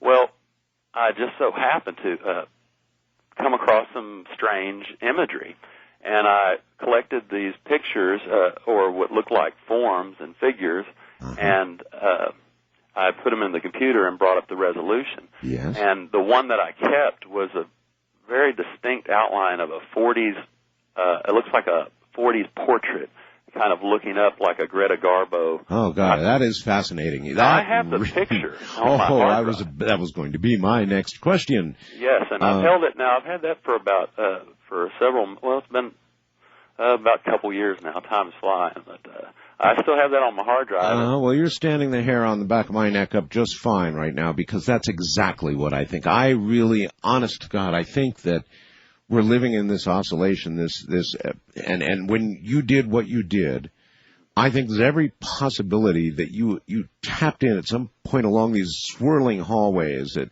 we both know are there. You tapped into something, and if you grabbed something from it, then I'd really like to see it. If you've really got a photograph, I do. Let's rock. ArtBell@mindspring.com. That's how to get to me. That's my email address, ArtBell@mindspring.com. And you need to put something in the header so I'll know what it is. What are you going to write in the header? What would I call it? Something to do with a recording woman from another time. Just put, I'll tell you what, just put recording past in the header. Okay. All right? Okay. All right. I'm going to look for that, and I will find a way, I can assure you, to get it to the website. This is really intriguing to me. As I described earlier in the show, all of these deep questions that we ponder, how it all began, whether there was a Big Bang, whether it's a steady state or expanding or contracting universe, who knows? But I think there's every possibility it may be, in essence, never-ending. And that process can definitely, an oscillation, that process can be proven. You can prove it to yourself. You've just got to imagine you have endless definition by pointing a camera connected to a computer or connected to a monitor just point the camera at the monitor and look at the swirling, changing. Of course, as you move, it will change and swirl. But in essence, it's looking into infinity. It's a feedback loop. Now, if he really toyed with that for an extended number of hours and really grabbed a picture from, I don't know, the 1930s or 40s or something like that, then he might really have done it. He might really have done it. He might have grabbed a little bit of the past. And maybe that's a way to do it. And that's a pretty exciting thought. When you mull it over a little bit, pretty exciting. That in those swirls, if you're able to stop and pluck a little bit of something from it, you might come up with essentially a portrait of the past right there. Wouldn't that be something for our ghost GIS-type people to investigate? East of the Rockies, you're on the air. Hello. Yeah. Hi there. How you doing there, Art? All right, what is your first name? My first name is Dan, and I'm calling from Philadelphia, Pennsylvania. All right, Dan. Yeah, and it's a pleasure to talk to you there, Art. And to you, what's up? I am currently possessed by a demonic entity. It's plaguing my life. And have you ever heard of Adolfo de Jesus Costanzo? He was a cult leader during the 1980s. No, I honestly cannot say. Okay, well, this doesn't really have to do with him. It more has to do with his religion and things of that nature. It was a Caribbean, African-type spiritual, thing like that. And about 2 years ago, I worked in a Spanish-speaking, bodega, a corner store here in Philadelphia, real urban setting, type. Sure. And, it's a cult, and there's two sides to this cult, and, one good and one evil, and he worked for the good side of the cult, and, one time he paid me some money. I worked for him, and never doing anything, of that nature, normal things around the store. Excuse me. And he paid me some money to help reverse a spell on a person who had, been in some bad luck situations, a lot of misfortune, and, to help get them out. And I had to basically, pour this powder on a step of a rival padrino, which means godfather in Spanish. And what they do is, they cast spells and they do things like that. It's not like putting down a banana peel for your rival to slip on and break his neck. Well, no, this was a powder that was purchased for, a very high price. The United States government is very suspicious of white powder these days. Well, this is anthrax or anything like that. I don't know, actually, but... See, there you are. Yeah. So, I put the powder on the steps or whatever. I did my part for my share of the money that he gave me. And after this, everything was okay. We went back to the store we were currently working at. Like I said, this was his rival that owned another store of a bodega. And we come back to his store, and we have to sacrifice a chicken. Well, see right there. Well, exactly, and I'm a Christian. So, to me, this was bad. Yeah. I should not have been doing things of this nature. Right. So, and I didn't really, sacrifice. I held the chicken for him. Hey. And this is a little off-brand. You're part of it then. You held the chicken. Well, a little bit later, a couple days, maybe a week, I was walking to the store to open. That morning, I was ready to open the store. I had keys and everything like that. And before me, I saw a very dark, demonic, draped in a dark robe, very, very penetrating eyes, something you don't want to look at. And it led me to the store. I knew my way to the store. I worked there every day. It led me to the store, kind of, telling me to go there. And it pointed to this heavy, heavy rock, on the ground, and I blanked out. And when I woke up, the padrino, the guy I worked for, was waking me up off of the ground and was pointing to the store, and the window was broken. Everything inside the store, glass, was broke. Everything. It was demolished. It was the places where the sodas were kept, things like that were all broke. Something really big had happened. Something, exactly. Yes. And he knew what had happened. He wouldn't explain to me what it was or anything like that, but he knew that I had done this. It's just it wasn't me. Something had possessed me to do this. And from that day on, after he actually tried to take it away from me, showering me in blood of associated animals with the religion. And it didn't work. He's tried many other things since then, and it hasn't worked. So the main reason I called was you are possessed by an evil entity of some sort, and you are doing things to not just him, but to every padrino that's locally around this area that is on the good side of this religion. I know that it's me, but it's not me. That there's been robberies.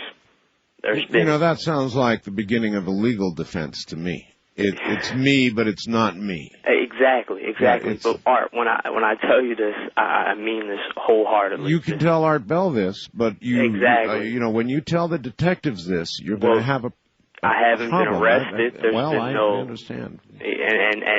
And the thing is, I'm pleading. I mean, there's many listeners to your show, and I'm asking if there's anybody out there who could lift this, who could help me shed light on this situation at all, to please come forth with something, because he has no answer for me. He has done what he has done, and it has not gone away. I've been plagued by this thing. It will not go away. And well, you held the damn chicken. I held the chicken. It's that's like opening the door, brother. And I poured the powder on the steps. That's right. I got myself into it. Art, it has been a pleasure talking to you. I don't want to take up too much time, and I just think you have a great show, and I'm sorry you're not on every night, and George is great. Good luck to you. All right, thank you very much, Art. You take care, and if there's anybody who can lift this horrid curse from this man who's doing things that he's going to have a very hard time explaining, then come forth. But it sounds to me like you invited in your own fate, sir. Chicken legs. West of the Rockies, you're on the air. Hello. Good morning, Art. Good morning. The Vatican is looking for wormwood. It's defined as a star in the Book of Revelation. It is one of the 7 trumpets. It's the third one. I'm very well aware of wormwood and what it will do in the poisoning of our waters and our lands. Yes. Well, you see now you're probably onto it. But the other fellow was kind of trying to sell us a story that, the Vatican's no different than any other astronomer, and they're just sort of looking to see what's out there. Hogwash. No. And not only that, but they have nothing against aliens from other planets. They have no position on that one way or the other. They wouldn't have any reason to be afraid of that. If God could create this, he could create somebody else. Unless there became evidence that the others, that not only are we not alone, but that the others, rather than the traditional God of the Bible, are our creators. Now, that would be a significant problem for them. Well, they wouldn't find that with a telescope. Well, maybe not. Maybe not. But a race that's sufficiently advanced to be able to travel in that manner or communicate in that manner probably would be capable of creation because, dear, we're not that far from that ability ourselves right now. So that would be a pretty big shock to the religious world, wouldn't it? Well, I'm sure it would, but I think they'd find a way to... So would wormwood. Yeah. All right, I think you're dead on, wormwood. Dead on in more ways than one, that which will poison so much of the world. Yeah, that's probably what they're looking for. Well, it's open lines, folks. Anything goes from the high desert in the middle of the night. I'm Art Bell.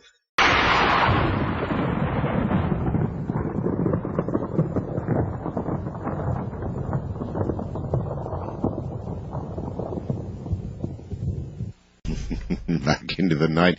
Hi there, on the Time Traveler line. You're on the air.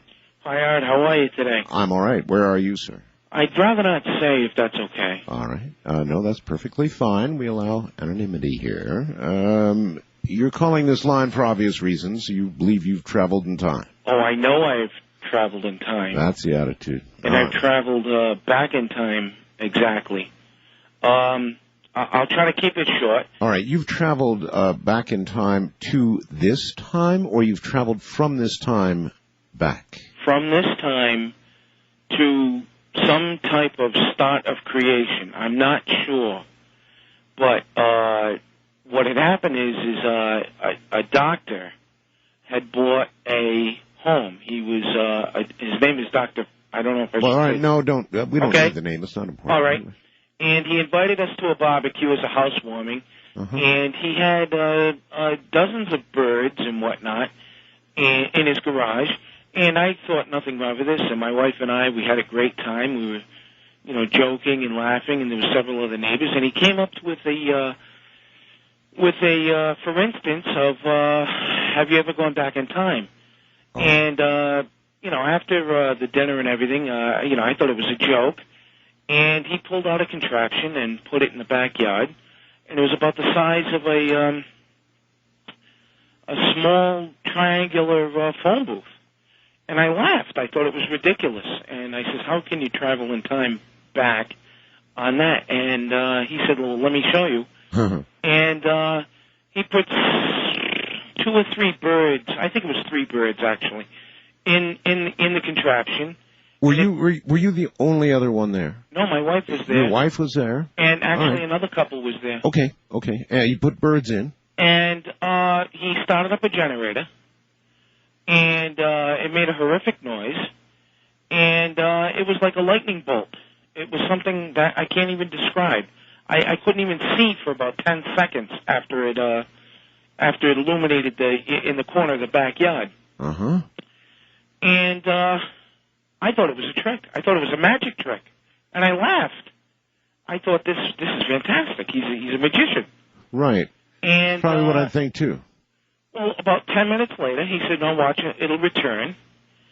And with almost the same energy, not quite as much, it did return. There was a flash, and the birds were back. The birds were back. And I thought it was absolutely ridiculous. Was this a regular physician kind of doctor? I mean, an internist or something or another normal, or was he? He was in physics, I believe. Some kind of doctorate. That kind of doctorate. Okay, all right. Well, no, he takes the dog, his own personal dog, and he does this. Now, to try to speed up the story, I know you're on a time frame. No. Let's take this as it unfolds. I'm just nervous. I never really spoke about this. I understand. No, go and, ahead. Let it unfold. It's quite scary because I'll get to the point in a minute. He put the dog into this booth type thing. Right. And he energized it, and he did it again for a second time. Dog goeth and cometh. Now the dog has gone. Mm-hmm. Approximately 10 minutes later, he makes the dog return. Mm-hmm. Now he asks, do I have any volunteers? Now again, I think this is a magic trick. And so? I volunteer. Having probably a few too many Budweisers. Okay. At that particular time. And I sit in this contraption. Well, I've never been so scared in my life. It's like somebody put a flash bulb on a camera in my face. Right. That's all I can remember. I don't remember anything else. You don't remember going somewhere? I don't remember anything else but like a flash bulb in my face. That's all I can describe it as. And the next thing you remember? Well, a thump, like I fell out of bed, boom, I've landed somewhere. Right. Now, I look, and I'm in the middle of some forest. I don't know where I am. I have no idea. I can't tell you where I am. I have no idea. And I get out, and I'm like, oh my God, where am I? I don't know where I am. And now I'm in fear because I don't know what to think. I don't have any inclination. The only thing I can tell you is that it might be at dusk or dawn. You could have been in the jungles of Brazil or something, for all you know. I don't know. I can't even tell you. I don't know where I was. All I know is I was in some kind of forest. Can you remember what you did? Did you walk? Were you able to function in this world, or were you just there and gone, or what? No, I was able to get out of the vehicle, or whatever you want to call it. It was there physically with you? It was with me. Gotcha, all right. It was with me. So out you go. So I just stepped around, and I didn't want to go away too far away from the vehicle, figuring that I'd be stuck there. Good figuring. So, again, I don't know what time it is. It was either dusk or dawn. I don't know. And I got back in the vehicle. Maybe 3 minutes had taken place. Right. And there was like a little small. It's like a door. I don't want to call it a door, but it's an open. It really, there was nothing there, but it's like a door that you could open and you could walk out. I thought it was a joke. And then again, a flash bulb. Bam. I don't remember anything.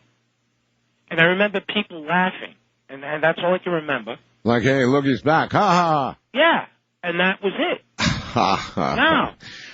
Yes? Let me get to the creepy part, and this is the scary part. Supposedly, this doctor that that had invited us over, he just bought the house, he had only been living there for a month, commit suicide in his garage. From some obscure reason.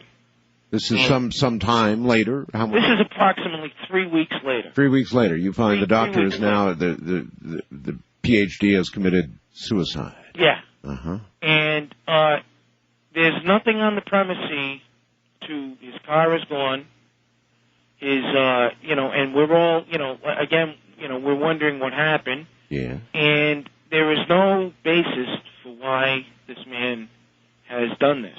He was a jubilant single man in his 59, 60 years old, I would say. I think he was 59, if my memory is right. But anyway, and that was it. I mean, that was, That's the story. That's plenty story. That's plenty of story, sir. Now, you think that you were either shifted geographically or shifted in time? Oh, no doubt.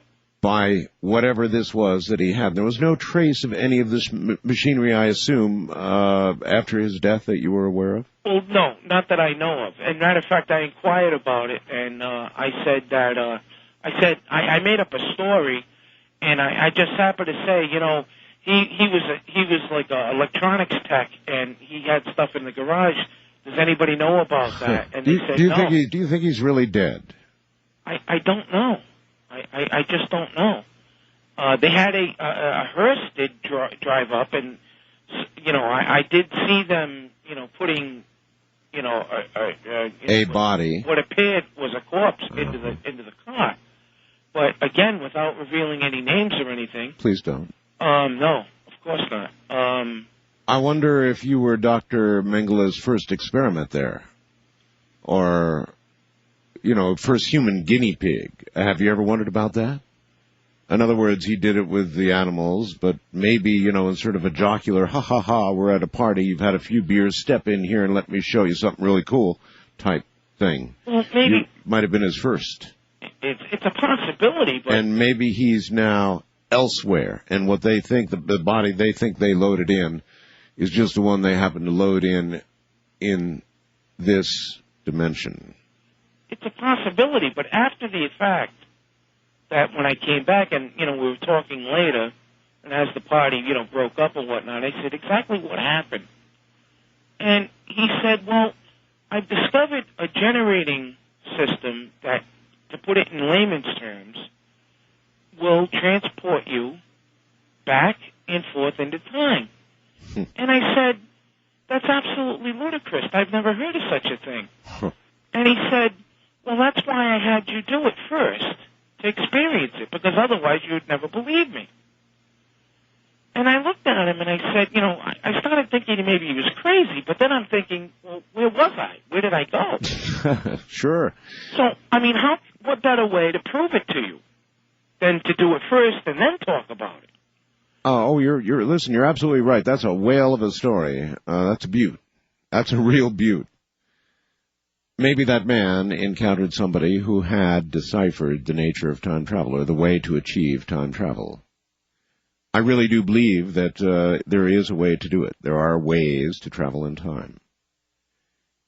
And again, you've got to think about this a little bit. Even assuming that it's not until we get to Pentium 9000 that we discover time travel, if there is such an eventuality, which I believe there will be, then they could easily be here now. And there could be people who along the way discover it, and then it sort of blinks out.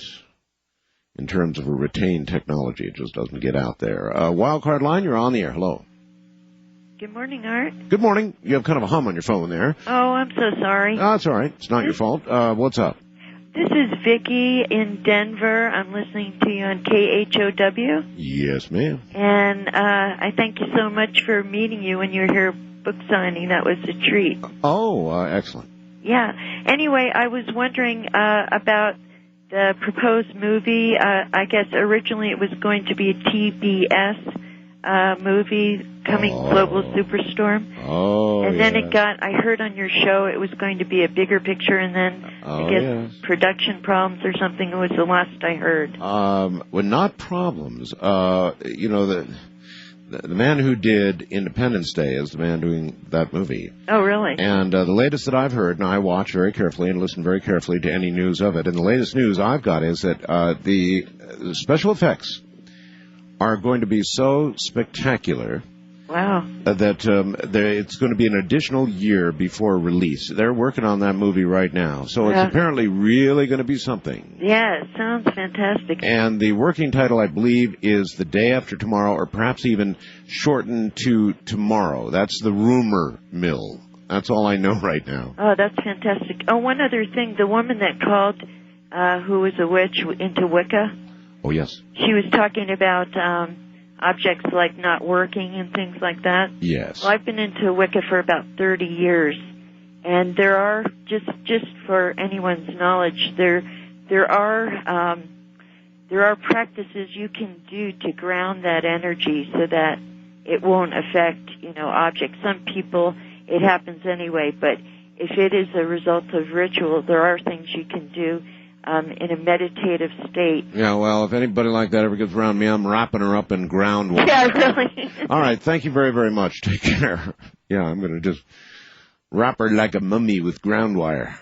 Then she can be near my equipment. East of the Rockies, you're on the air. Hi. Hello?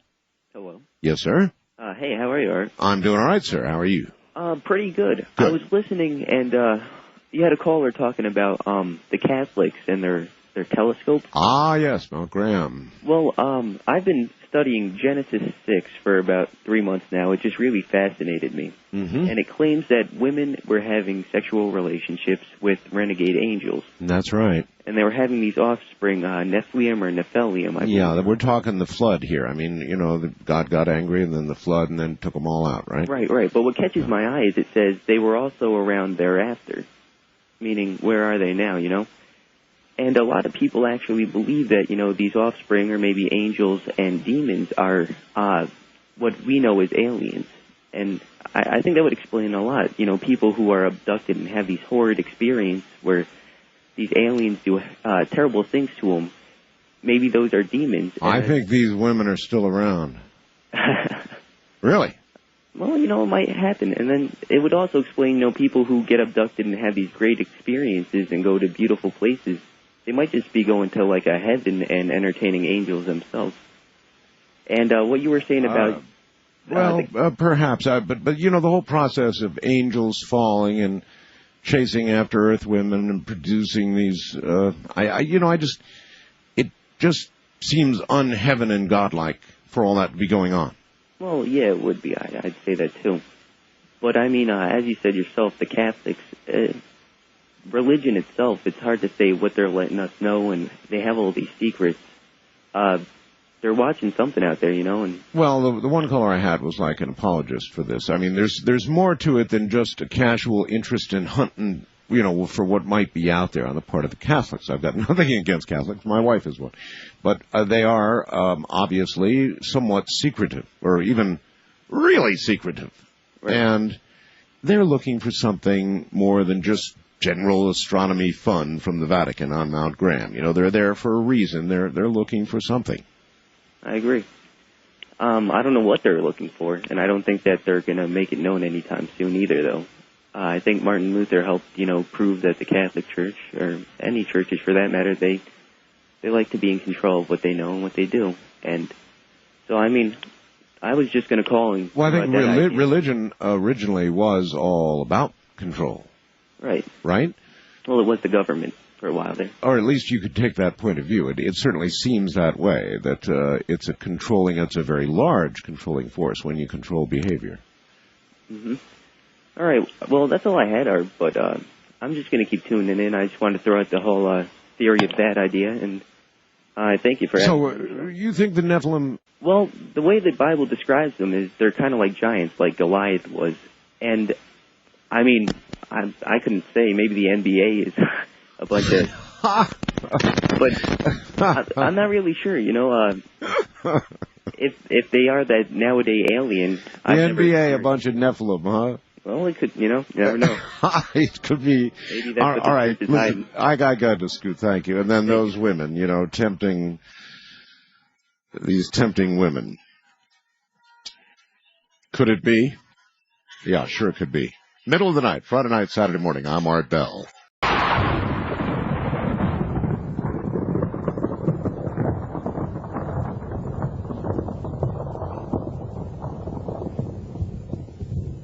Once again, into the unexpected on my time travel line. You're on the air. Good morning. Good morning. Hi there. Where are you? I'm in Kansas City, Missouri. Kansas City, KCMO country, where they write the call letters right there on the police cars. Yes. Right. Yes, sir. What's up? Well, about 44 years ago, I took a short time trip as a result of an accident. What kind of accident? I was talking on the phone with my girlfriend, and I was struck by lightning. And some very strange things happened. I would rather imagine so. Can you describe exactly what happened, what you can recall? Sure. I was sitting on a couch that my mom and dad had covered with plastic, the 1960s stuff. Yeah, of course, yes. And when the lightning came through the phone, a ball of lightning came through the mouthpiece and knocked me about 20 feet. And it was very strange because all of a sudden I was outside my body and I was looking back at the area where the phone was, and I was still sitting there. Sounds an awful lot like an NDE at this point. Mm-hmm. But at this point, I was looking at myself before the lightning struck. Oh. And I was kind of hovering there. My existence was kind of hovering in the air, looking at myself. And I actually saw the electric pulse come in through the phone line. And I watched very slowly, in very slow motion, as the phone line began to melt. And the lightning came out of the phone and struck me. And everything was moving very, very slowly, like a slow motion picture.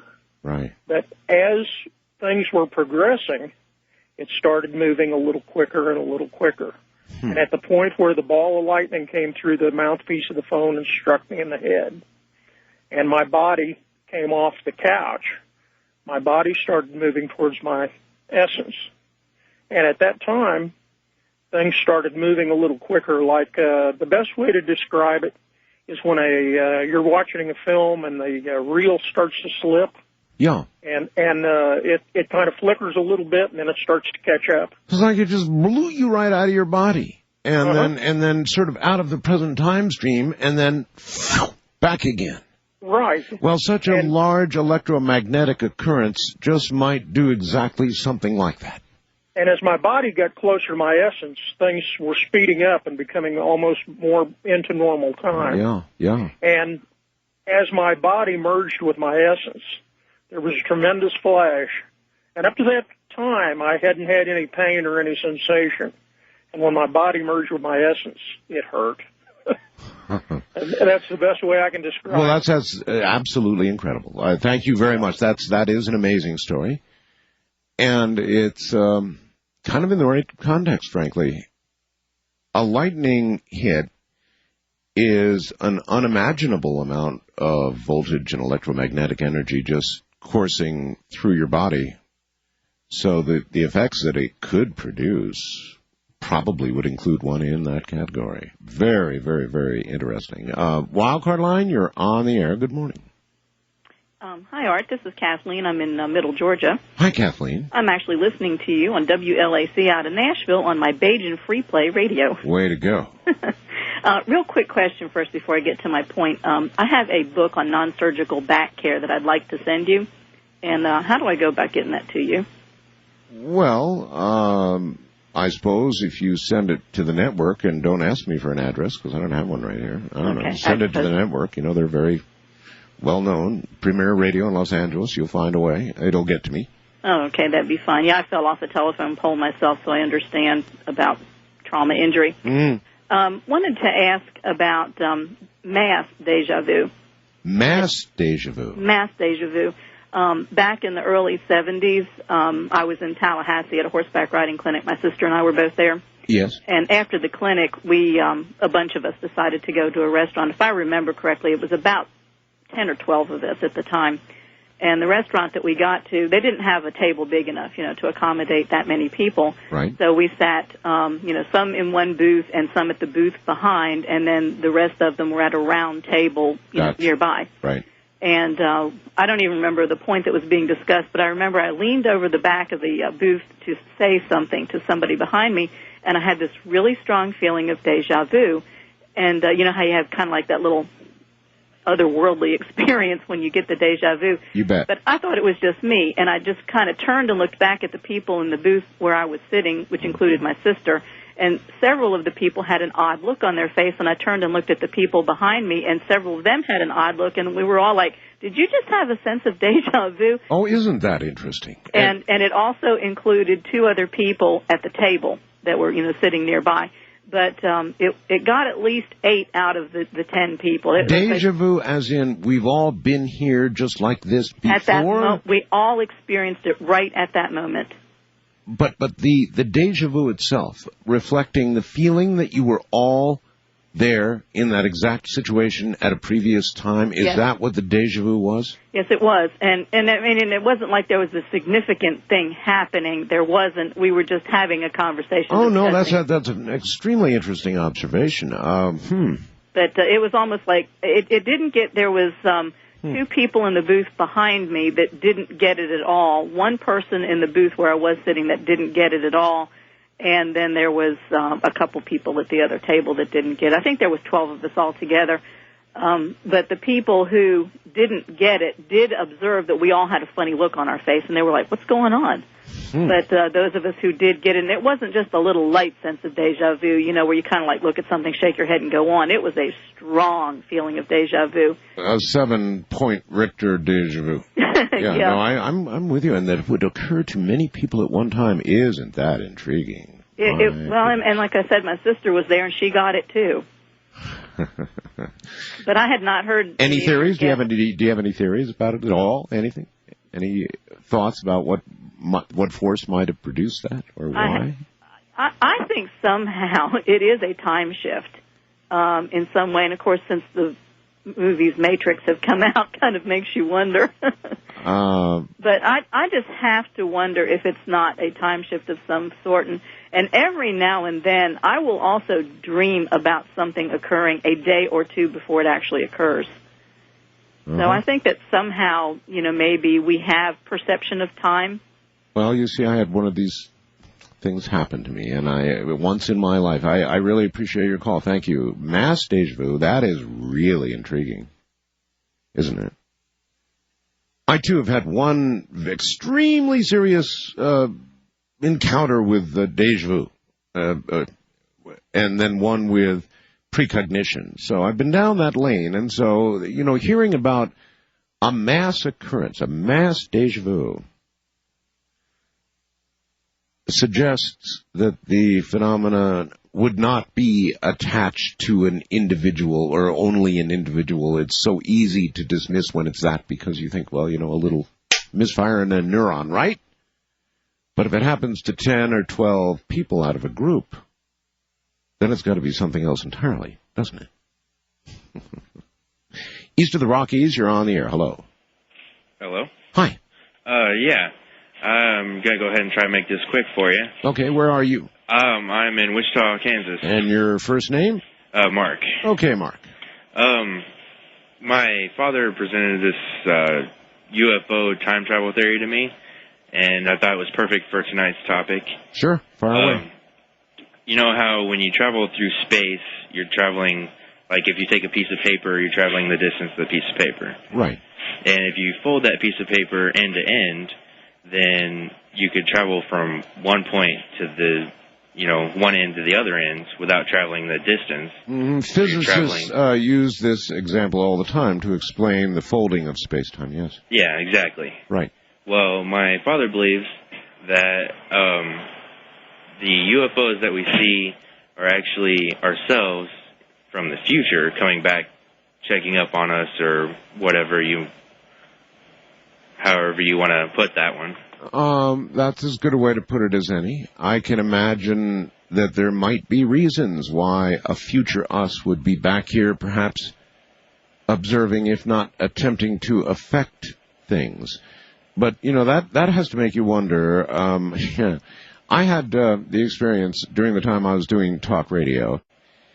The best example I can give you is that Nelson Mandela, instead of being freed in South Africa, many people wrote to me and said, I have, in my memory is that Nelson Mandela was killed, that Nelson Mandela is dead.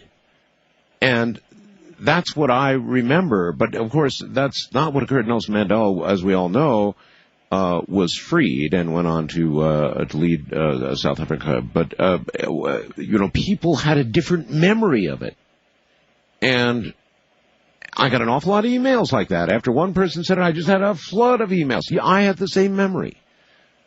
So, maybe occasionally something gets changed in the time stream, and we all have vague recollections of the way it would have been had there not been that change, if you follow me. That could also explain deja vu. It sure could, couldn't it?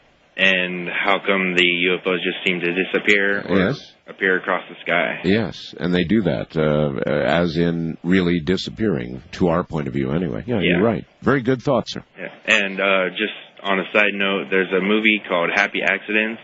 It's about time traveling with Marissa Tomei. You might want to check that out. Any movie connected to time travel, I guarantee I will check out. Thank you. Thank you. Take care. West of the Rockies, you're on the air. Good morning.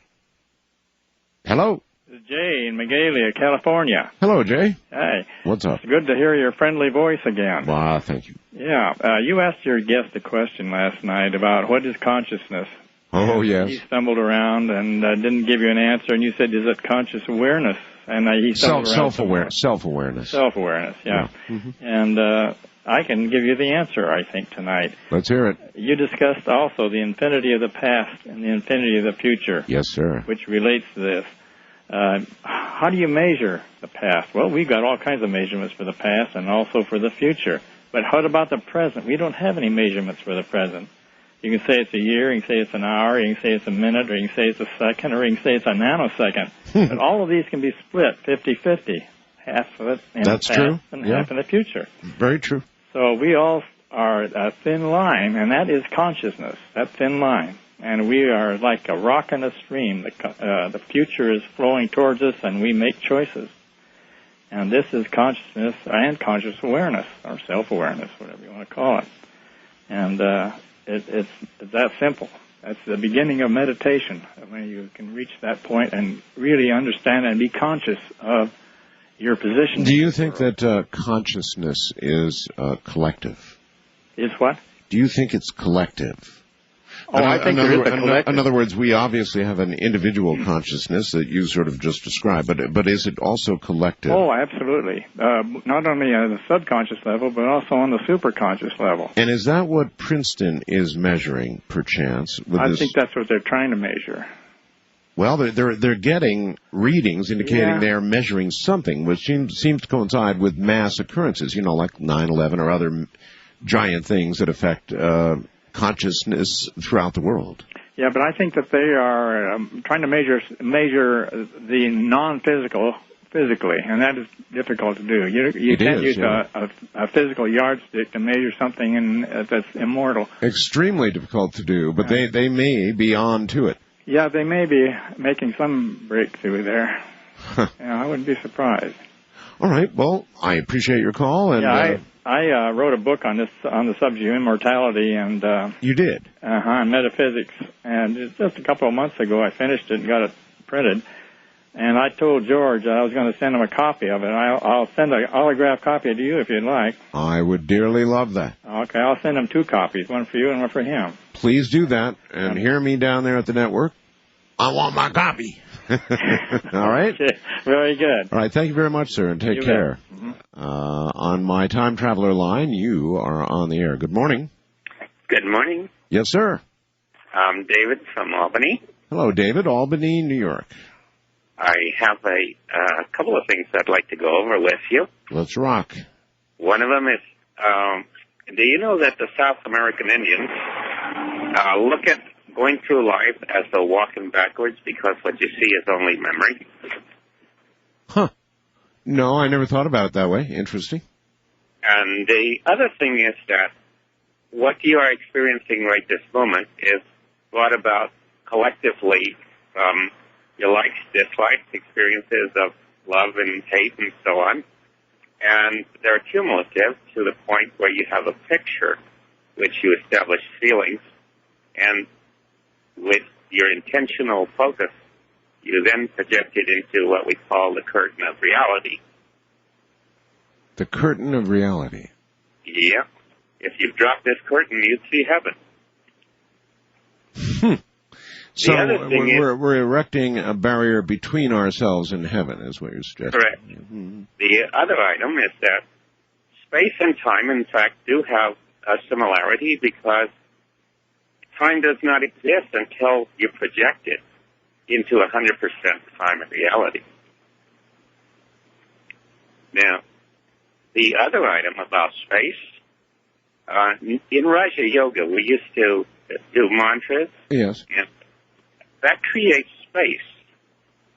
Now, at times, when I'm driving a cab and I notice that I'm putting in a lot of people and delivering them, and this time appears to be going very slow, because I look at the clock and I see that I've done more in say, 2 hours than I would normally do in 12. And then it seems about 6.5 hours later, it begins to catch up with itself, and everything goes back normal. Huh. That's really intriguing. Again, that's very much like another caller was telling us. You know, Phil got zapped by the lightning with a telephone. He was pushed out, and then the reverse process seemed to ensue, and he very quickly, in an increasing way, increasing exponentially in speed, came back. Zap, like that. So pretty interesting. As you consider the nature of time and the possibility of time travel, all of this is absolutely riveting. And it's been something that I've been studying perhaps more than I've even mentioned to you or that you've imagined as you've listened to my program. I've spent a fair amount of time on it and have some devices that I'm ever so tempted to test myself. And that was plural, as in more than one device. Sort of a little tantalizing place to leave it, huh? It has been an absolute pleasure hosting for these last couple of days. It's just been an awful lot of fun. You know, it's one of those things that somebody once told me is in your blood, radio that is. And as you know, it's securely in my blood. It runs like the SARS virus through my blood. So I'll be back again. You can depend on that. Thank you all. What a wonderful night. Friday night, Saturday mornings are great. Thank you for listening to The Dark Zone, WCAK 1124 AM's presentation of Open Lines, the Time Traveler Line. Good night, America.